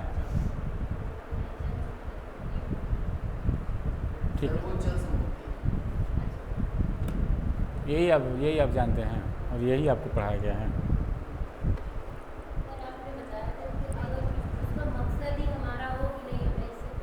हमको ये बताओ किराया वसूलने का अधिकार क्या है, किराया वसूलने का अधिकार क्या है, ये चल संपत्ति है कि अचल संपत्ति। ठीक। अचल संपत्ति के अंतर्गत भूमि आएगा, भूमि से जुड़ी हुई चीज़ें आएंगी, मकान है, दीवार है, ठीक, या उस अचल संपत्ति से जो लाभ प्राप्त हो रहा है। फल देने वाले जो पेड़ हैं सर, जैसे हम फल लेते हैं उसमें आएंगे, अचल आएंगे, अचल में आएंगे, और चल में आएंगे जो सूखा पेड़ है केवल हमें काटने लकड़ी के लिए, हाँ, लकड़ी के लिए। सिर्फ अगर लकड़ी के लिए अगर कोई पेड़ उगाया गया है तो क्या आ जाएगा, चल संपत्ति। और अगर हाँ हाँ शीशम वगैरह पॉपुलर सब चल, चाहे वो पेड़ जमीन से लगा ही क्यों भाई आप उसे काटेंगे ना, काटेंगे ना आप उससे कि नहीं, बस उद्देश्य यही है कि इसे हमें काटना है।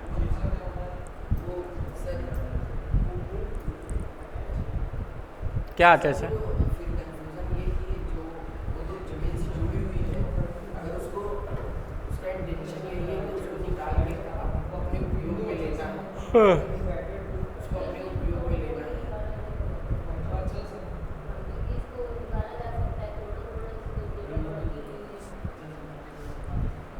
हो गया स्थावर संपत्ति कंफर्म। चलो, स्थावर संपत्ति में किसी तालाब से मछली लेने का राइट क्या हो जाएगा? किसी तालाब से मछली निकालने का जो लाभ है वो चल हो गया। चलो, कई सर मछली तो चलती रहती है। अचल, ठीक है, क्योंकि वो जमीन से जुड़ा हुआ क्या है, तालाब है, यानी कि वो भी क्या है, अचल है। अचल संपत्ति से जो लाभ हो रहा है वो क्या है, ठीक है। अगर किसी भूमि पर मेला लगा हुआ है, उस मेले से आमदनी हो रही है, वो क्या हो जाएगी, अचल संपत्ति, क्योंकि उस जमीन से लाभ, यानी कि अचल संपत्ति से लाभ, ठीक है। तो इस प्रकार की जितनी चीज़ें हैं वो क्या हो जाएंगी, अचल संपत्ति। तो इसका जो पहला सेक्शन है उसे हम देखें।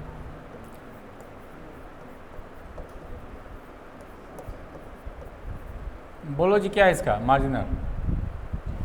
मार्जिनल नोट है जहां भूमि या जल से संबंधित विवादों, ठीक है, भूमि या जल,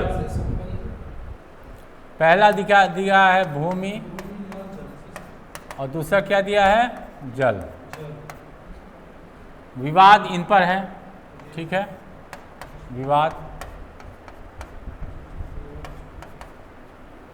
विवाद इनके संबंध में है। और इससे क्या दिक्कत है आप लोग को, इस विवाद से? हाँ जी, इस विवाद से परिशांति भंग होने की आशंका हो गई है, याद रखना, परिशांति भंग होने की, क्योंकि ये पूरा चैप्टर ही, चैप्टर 10 क्या है, परिशांति भंग होने से संबंधित है। तो इसी वजह से ये खंड भी वही है, ठीक है। जो होता है वो इसी में आएगा, 133-34 में आएगा वो। क्या रैंक जो बना लेते हैं हम लोग, हाँ, घर के आगे तोड़वाने के लिए जो करते हैं, तो इसी में जाते हैं क्या? काय को इसमें जाएंगे। हमने ये कहा कि विवाद है, लेकिन वो विवाद इतना बढ़ गया है कि उससे मारपीट, लड़ाई झगड़ा, एक दूसरे से जान की आशंका बन गई है। विवाद तो है ही, लेकिन अगर विवाद शांतिपूर्वक तरीके से सिविल कोर्ट में चल रहा है तो क्या मतलब है पुलिस को, या क्या मतलब है मजिस्ट्रेट को? मतलब है कोई? शांतिपूर्वक चल रहा है, लेकिन आशंका यहाँ पर बढ़ गई है, भाई इससे परिशांति भंग हो सकती है, काम खत्म। और ये पूरा चैप्टर क्या है, इसका उद्देश्य दंड देने का नहीं है, बल्कि क्या है, प्रिवेंटिव है, रोकना, अपराध होने से पहले रोकना। ये भी काम यहीं पर किया जाता है, ठीक। विवाद तो है, लेकिन उसमें समस्या ये है कि वो विवाद दो पक्षों में तो है, लेकिन वो विवाद इतना बढ़ गया है कि पूरे मोहल्ले, पूरे समाज को खतरा उत्पन्न हो गया। कभी कभी देखते नहीं, अभी हाल ही में कई जगह ऐसे विवाद होते हैं, पूरा शहर के शहर, पूरा गांव के गांव खड़ा हो जाता है, ठीक है। तो इस प्रकार की विवाद अगर होता है, और गांव में तो अधिकतर होता है, दो गांवों में ही मारपीट होने लगता है भयंकर, तो यही सब है मामला, ठीक है।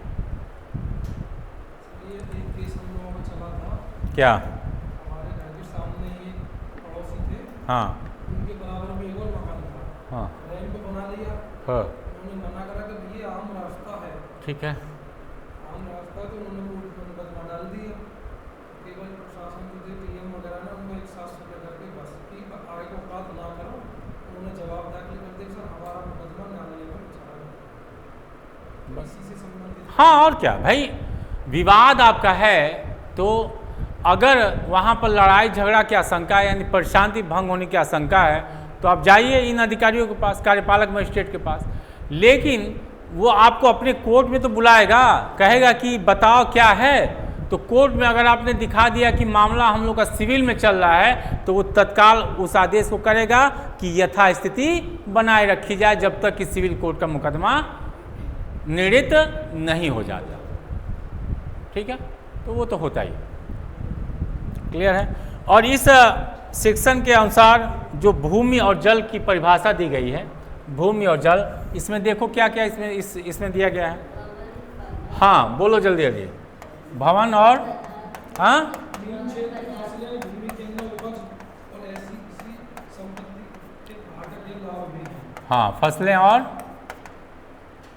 बोलो भाई, मीन क्षेत्र फसलें, भवन बाजार बाजार है, ये इसी कुल मिलाकर वही हमने कहा कि भूमि से उगने वाली जो भी लाभ है सब इसमें आएगा। ठीक है, तो इसमें किराया यानी भाटक भी है। ठीक है, तो इस हाँ किराया वसूलना। ठीक है, अभी हमने बताया था ना कि आप किसी मकान से किराया वसूलने का राइट क्या है, अचल संपत्ति। ठीक है, तो ये जो 145 है याद रखना, ये 145 कब्जे की बात करता है। क्या? पोजीशन की,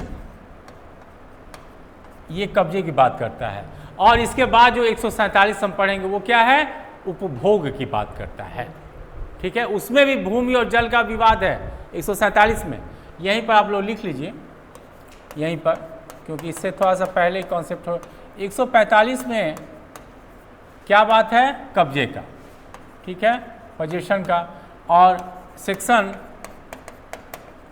147 में क्या है, वो जल, भूमि और जल का वहाँ भी प्रश्न है, लेकिन उसका क्या है, उपभोग की बात होती है। ठीक है, कि इस तालाब पर, तालाब से मछली पकड़ने का राइट मेरा है कि तुम्हारा है। अभी क्या है विवाद, कि ये तालाब आपका है कि मेरा है। इस तालाब पर मेरा कब्जा रहेगा कि आप। जब 147 पढ़ेंगे तो ये रहेगा कि इस तालाब का जो संपत्ति है, मछली उछली, ये हम लेंगे कि आप लेंगे। ठीक है, तो दोनों विवाद अलग अलग हैं, एक कब्जे से संबंधित और एक उपभोग से संबंधित। 147 आगे पढ़ेंगे। ठीक है, इसलिए जो किराए वगैरह के संबंध में सिविल मुकदमा ज़्यादा जाती है। हाँ हाँ, तो ये है। इसमें भी आपको जो अधिकारी हैं, इसमें सिर्फ कार्यपालक मजिस्ट्रेट का बात किया गया। ठीक है, कार्यपालक मजिस्ट्रेट, इसमें डीएम एसडीएम विशेष अधिकारियों की बात नहीं की गई है। कार्यपालक में डीएम आता है कि नहीं आता है। ठीक है, तो कुल मिलाकर कार्यपालक शब्द यूज किया गया। कार्यपालक में कोई भी मजिस्ट्रेट हो सकता है जिसे कार्यपालकीय शक्ति मजिस्ट्रेट की शक्ति दी गई। ठीक है, तो 145 और 147 दोनों में ही कार्यपालक मजिस्ट्रेट शब्द का यूज किया गया। ठीक है, क्या? तो दोनों सेक्शन को एक साथ देख लो, सेक्शन 145 और 147। ठीक है, दोनों में ही जो आदेश देगा वो कौन देगा, कार्यपालक मजिस्ट्रेट। ठीक है, और इस कार्यपालक मजिस्ट्रेट को इत्तिला मिलनी चाहिए कि ऐसा कोई विवाद है। ठीक है, ऐसा कोई विवाद उत्पन्न हो गया है जिससे प्रशांति भंग हो सकती है। ठीक है, ये इत्तिला किसी भी तरीके से हो सकती है। इसके अलावा इत्तिला में पुलिस रिपोर्ट से भी वो सूचना मिल सकती है। ठीक है, पुलिस रिपोर्ट दोनों में कार्यपालक मजिस्ट्रेट ही आदेश देगा। दोनों में इत्तिला आपको किसी भी तरीके से हो सकती है या पुलिस रिपोर्ट के। भाई पुलिस में मामला चला गया तो पुलिस रिपोर्ट किसको करेगी, कार्यपालक मजिस्ट्रेट को करेगी। होता है तो ज़्यादातर वो सिटी मजिस्ट्रेट देख लेते हैं। हाँ। ये हाथ का होता तो एसडीओ। बस बस बस, हाँ शहर का वही देखता है, सिटी मजिस्ट्रेट है। ठीक है,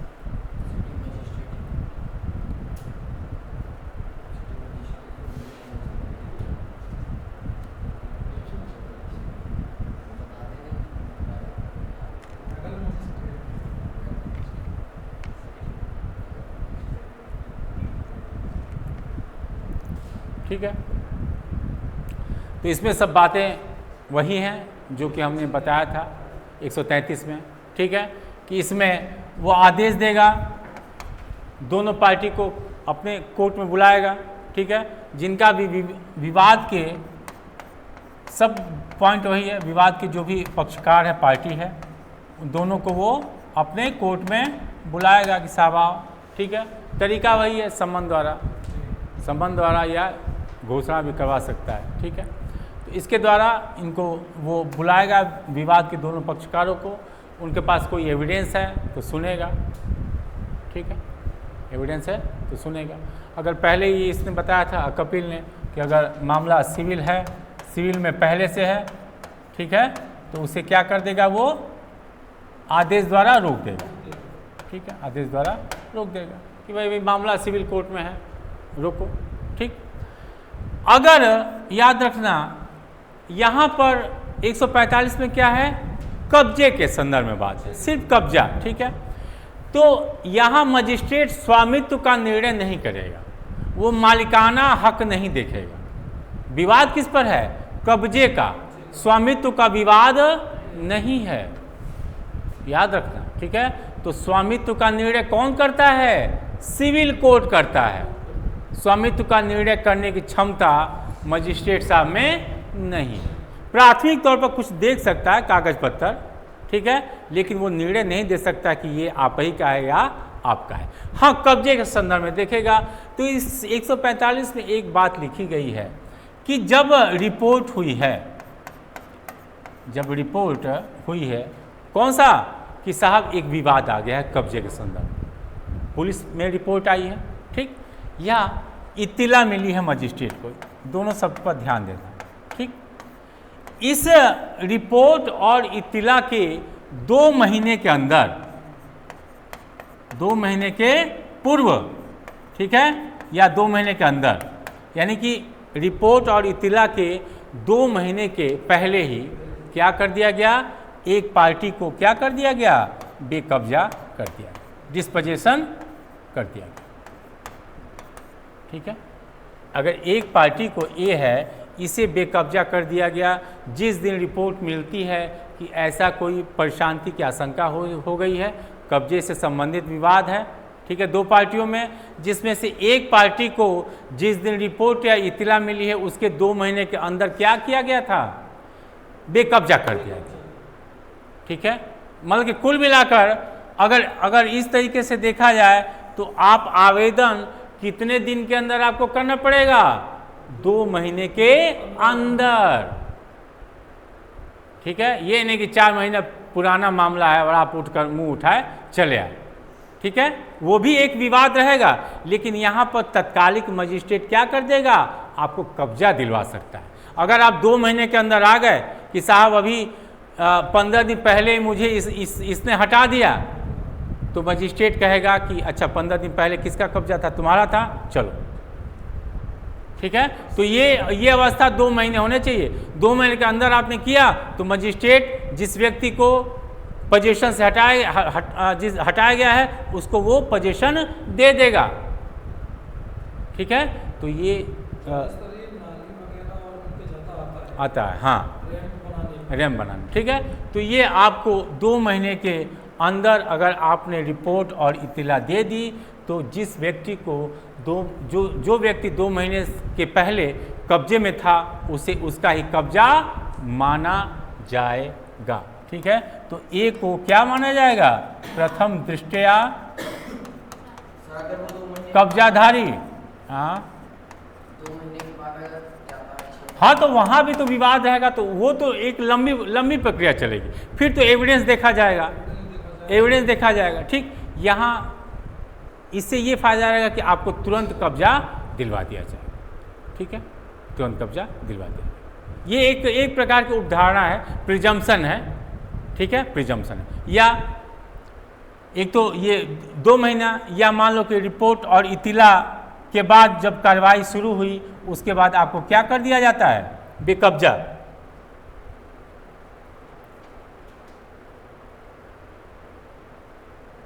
ठीक है, और इसके बाद से रिपोर्ट और इत्तिला जब मिल गई और जब मामला कहाँ चला गया, कार्यपालक मजिस्ट्रेट के कोर्ट में, ठीक है, और उस दौरान ही आपको क्या कर दिया गया, बेकब्जा। ठीक है, तो इस व्यक्ति को भी पहले क्या दिलवा दिया जाएगा, कब्जे में दिलवा दिया। मान लो कि आप गए पुलिस के यहाँ रिपोर्ट कर दिए और उसी दौरान विपक्षी ने क्या किया, आपका सामान उठाकर फेंक दिए, तो मजिस्ट्रेट पहला काम क्या करेगा, प्रथम दृष्टया कहेगा कि कब्जाधारी ये है जिसका सामान फेंका गया। ठीक, या तो 2 महीने के अंदर वो आया है या तो आवेदन के पश्चात उसका सामान फेंक दिया गया। तो इस अवस्था में प्रथम दृष्टया उसी व्यक्ति को कब्जाधारी मजिस्ट्रेट मानेगा। समझ में आया? ये है। जमीनों पे होता है, जमीनों में विवाद हो जाता है। हाँ। कब्जा जैसे मेरी जमीन का है, मैं उस पर कब्जा करके जोत हो रहा हूँ, दूसरा कहता है कि मेरा है, एक जो कोई मजिस्ट्रेट के पास भी जाता है तो वो कब्जा मुझे तो दे देगा, किंतु न्यायालय में जो मुकदमा है न्यायालय तय करेगा कि किसका मालिकाना हक है। मान कब्जा मेरा ही रहेगा। कब्जा, हाँ, कब्जा पे भाई मालिकाना हक अलग चीज़ है ना, मालिकाना हक अलग है। अगर किसी भी व्यक्ति को भले उसने विधि विरुद्ध आपकी ज़मीन पर कब्जा कर लिया है, भले वो गुंडे से किया है, तो गुंडे से किया भी है तो एक किसी चीज़ की सीमा होती है कि आप इतने समय के अंदर आप रिपोर्ट करें। जैसे यहाँ पर 2 महीने, ठीक है, अगर आप सोए हैं तो फिर आपको राहत नहीं मिलेगी, फिर मामला लंबा खींचेगा, तत्काल राहत तो नहीं मिलेगी। ठीक है, इसी तरह जब आप स्पेसिफिक रिलीफ एक्ट में जाएंगे तो अगर आपको आपके घर से बाहर निकाल दिया गया है तो आपको 6 महीने के अंदर, लिमिटेशन है कि 6 महीने के अंदर आप क्या करिए, कोर्ट में जाइए, नहीं तो फिर रिलीफ आपको स्पेसिफिक की तरह तहत तो रिलीफ नहीं मिलेगी। हाँ, सिविल मुकदमा आपका चलेगा, चलता रहेगा आराम से, ठीक, लेकिन जो विनिर्दिष्ट अनुतोष अधिनियम जो कि तत्कालिक राहत के लिए बना है उसके अंतर्गत आपको राहत नहीं मिलेगी। ठीक है, तो वहाँ पर क्या है, 6 महीने। हाँ हाँ, अच्छा,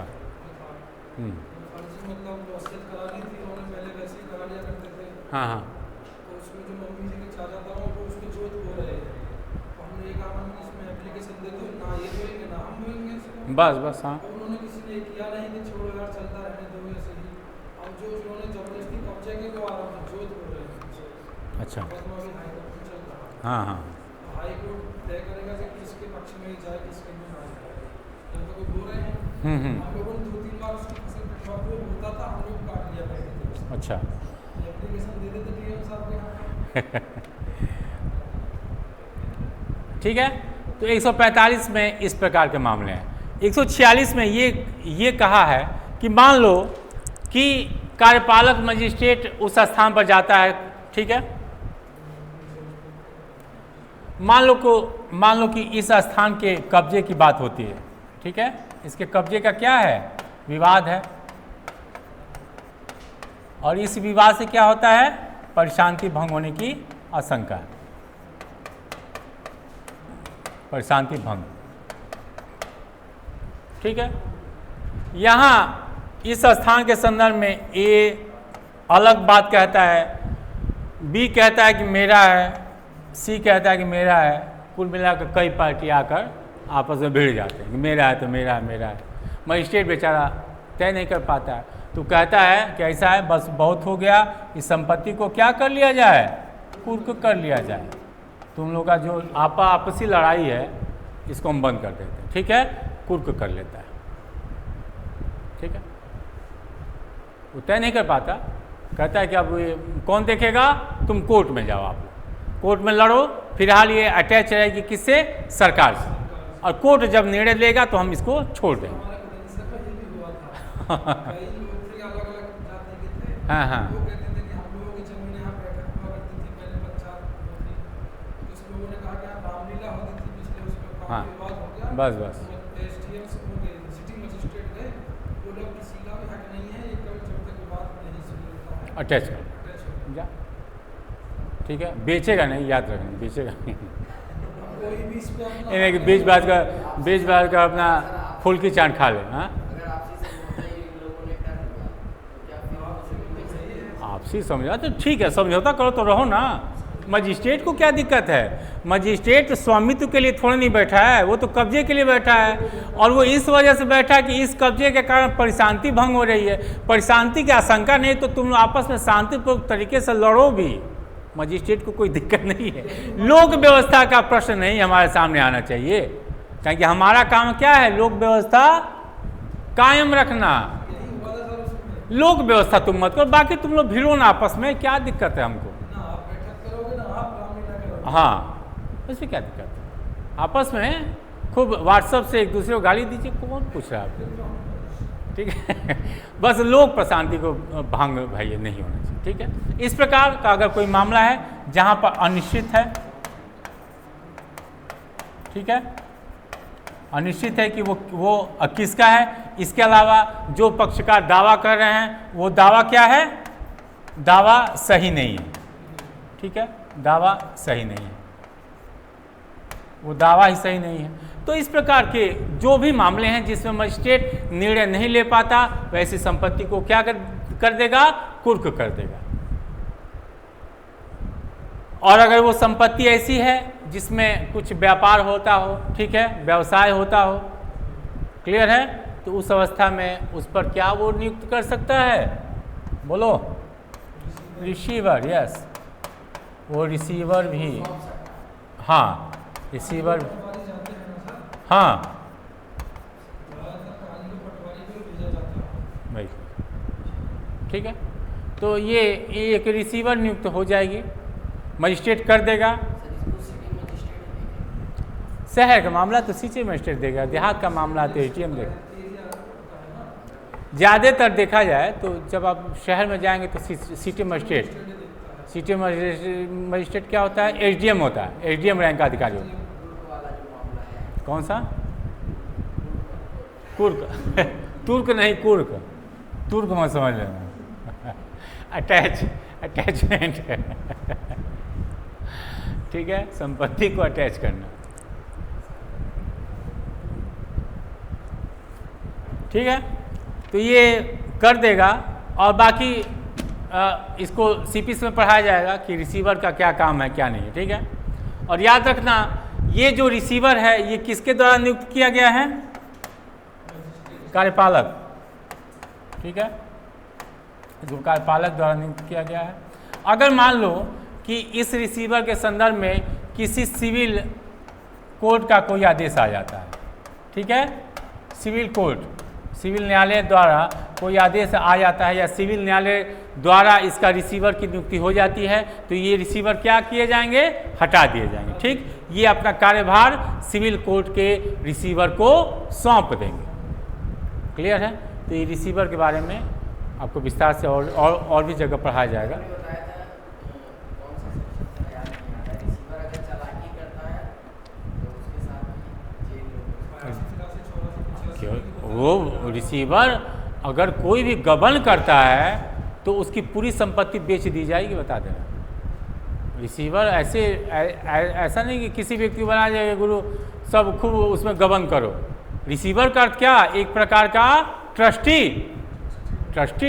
ठीक है, अगर वो अपने अधिकार का दुरुपयोग करता है तो वो किस अपराध के अंतर्गत आएगा? आपराधिक दुर्विनियोग के अंतर्गत आएगा।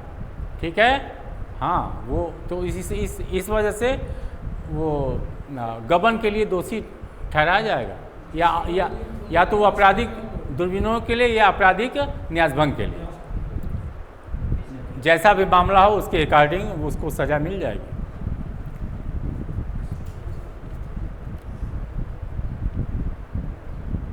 अब देखो 147 देख लो। ठीक, 147 आज ये चैप्टर समाप्त कर दिया जाए, फिर नया स्टार्ट किया जाए।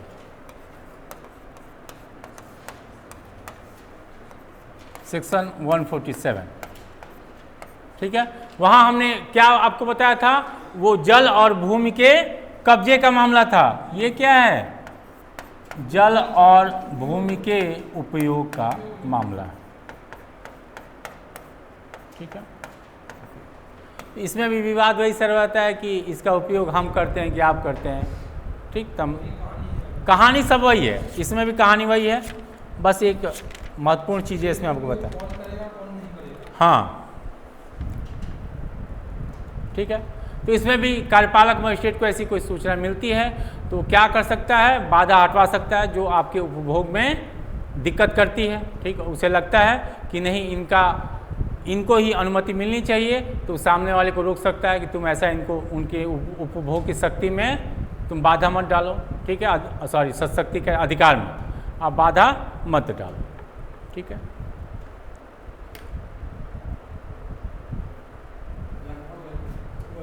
वही है, लेकिन वहाँ अंतर यही है कि जो 2 माह का आपको बताया था, क्या 2 माह पहले आपको बेकब्जा कर दिया जाए, बताया था। ठीक है, वो यहाँ पर क्या है,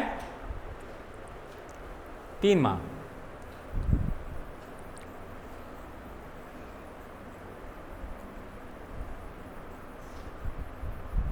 सब पॉइंट वही है, बस एक इसमें 2 इंपॉर्टेंट बातें देख लो।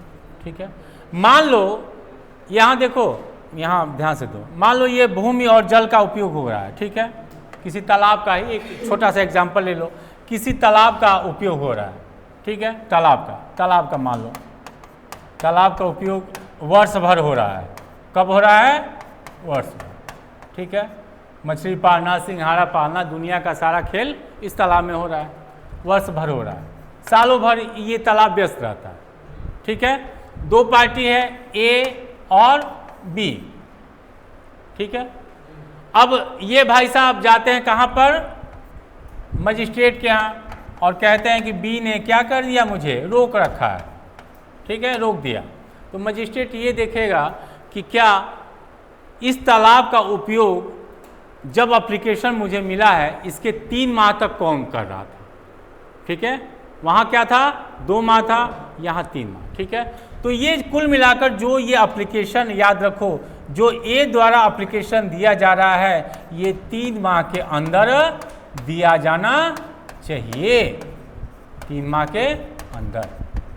इससे ये फायदा रहेगा कि मजिस्ट्रेट प्रथम दृष्टया आपको मान लेगा कि ये इसका उपभोगकर्ता हैं। ठीक है, अगर 3 माह बाद आप गए तो फिर वही मामला रहेगा कि मामला लंबा चलेगा। ठीक है, तो ये पहले ये देखा जाएगा कि अगर कोई तालाब है या कोई भूमि है जिसका उपयोग सालों भर हो रहा है और पिछले 3 महीना में इसका उपयोग नहीं किया गया है। ठीक है, हाँ, किसी और ने किया, तो उस अवस्था में ये माना जाएगा कि अगर आप 3 महीने के अंदर आ गए तो ए को उपभोगकर्ता माना जाएगा। ठीक है, 3 माह बाद आए तब जाकर विवाद बढ़ जाएगा। समझ में आया? सर ये मामला दूसरा है, जैसे कि किसी की संपत्ति खाली पड़ी है हाँ, और वो हमेशा वहाँ खेती करता है, किसी कारण वो नहीं कर रहा है, हाँ, और वहाँ कोई और व्यक्ति, अरे किसी ने अगर आपको रोक दिया ना, रोक दिया तो 3 महीने के अंदर आप जाओ कुल मिलाकर। ठीक है, नहीं सर, जैसे कि कोई एक मिनट रुक जाओ, थोड़ा सा एक पॉइंट और बता दें क्योंकि फिर अब टाइम हो रहा है, अब इतने के लिए हम दूसरा क्लास फिर नया टॉपिक। ठीक है, तो ये 3 माह के अंदर आप कहाँ जाएंगे, मजिस्ट्रेट के यहाँ जाइए। क्लियर है? दूसरा शर्त यह है कि अगर इस तालाब का उपयोग किसी विशेष मौसम में होता हो, विशेष मौसम में, जैसे इस तालाब का उपयोग सिर्फ मछली पकड़ने के लिए होता हो या मछली पालन के लिए, तो मछली पकड़ना हो सकता है किसी विशेष मौसम में मछलियाँ बड़ी होती हों, निकाला जाता हो। ठीक है, तो अगर किसी विशेष मौसम में इस तालाब का उपयोग हो रहा हो या कोई आपके पास भूमि है, एक सिंघाड़ा का ले लो एग्जाम्पल, एक विशेष मौसम में उसका उपयोग होता है। ठीक है, आपके पास ऐसा तालाब है जिसका उपयोग सिंघाड़ा के लिए होता है एक विशेष मौसम में, तो अगर आप जाते हैं तो मजिस्ट्रेट ये देखेगा कि पिछले मौसम में क्या आपने इसका उपयोग किया था। जिसने एप्लीकेशन दिया है उससे पूछेगा कि क्या इसके जस्ट पिछले वाले मौसम में तुमने ही सिंघाड़ा बोया था, अगर वो व्यक्ति कहता है कि हाँ हमने ही बोया था, तो कहेगा कि ठीक है अभी के लिए तुम ही इसके दावेदार। ठीक है, अगर साल भर उसका उपयोग हो रहा है तो 3 महीने की अवधि, अगर एक विशेष मौसम में ही उसका उपयोग हो रहा है तो पिछले मौसम को देखा जाएगा कि पिछले मौसम में कौन किया था। जैसे 2 भाई हैं सर, इस मौसम हम बोलेंगे, इस मौसम आप बोलेंगे, हाँ, अब वो स्थिति यहाँ पर वो सर आपसे समझौता हो गया। नहीं, आपसे नहीं सर। अब पिछली बार भी हमने बोली, आपकी बार भी हम बोल रहे हैं, तो दूसरा वाला जाएगा अपने बोलने जाएगा। तो सर इसलिए एक बार बोलिए, आपका नंबर मेरा था बस, तो उसको दिया जाएगा। उसको दिया जाएगा। ठीक है, तो ये आपका कुल मिलाकर बेयर एक्ट से बढ़िया से पढ़ लीजिएगा। हमने जितना मेन पॉइंट था समझा दिया।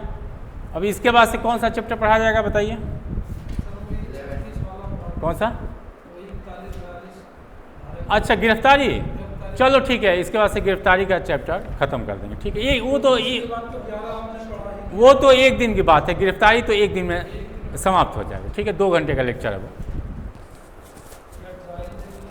हाँ, ट्रायल नहीं, ट्रायल इसके बाद ये देखा जाएगा कि किस किस कोर्ट को जांच और विचारणा की क्षमता है। ठीक है, यानी कि 190 भी अभी हम लोग को पढ़ना है, 190 से आगे। ठीक, वो चैप्टर पढ़ने के बाद हम ट्रायल पढ़ाएंगे ताकि आप लोग पहले समझ जाइए। ठीक है, मेन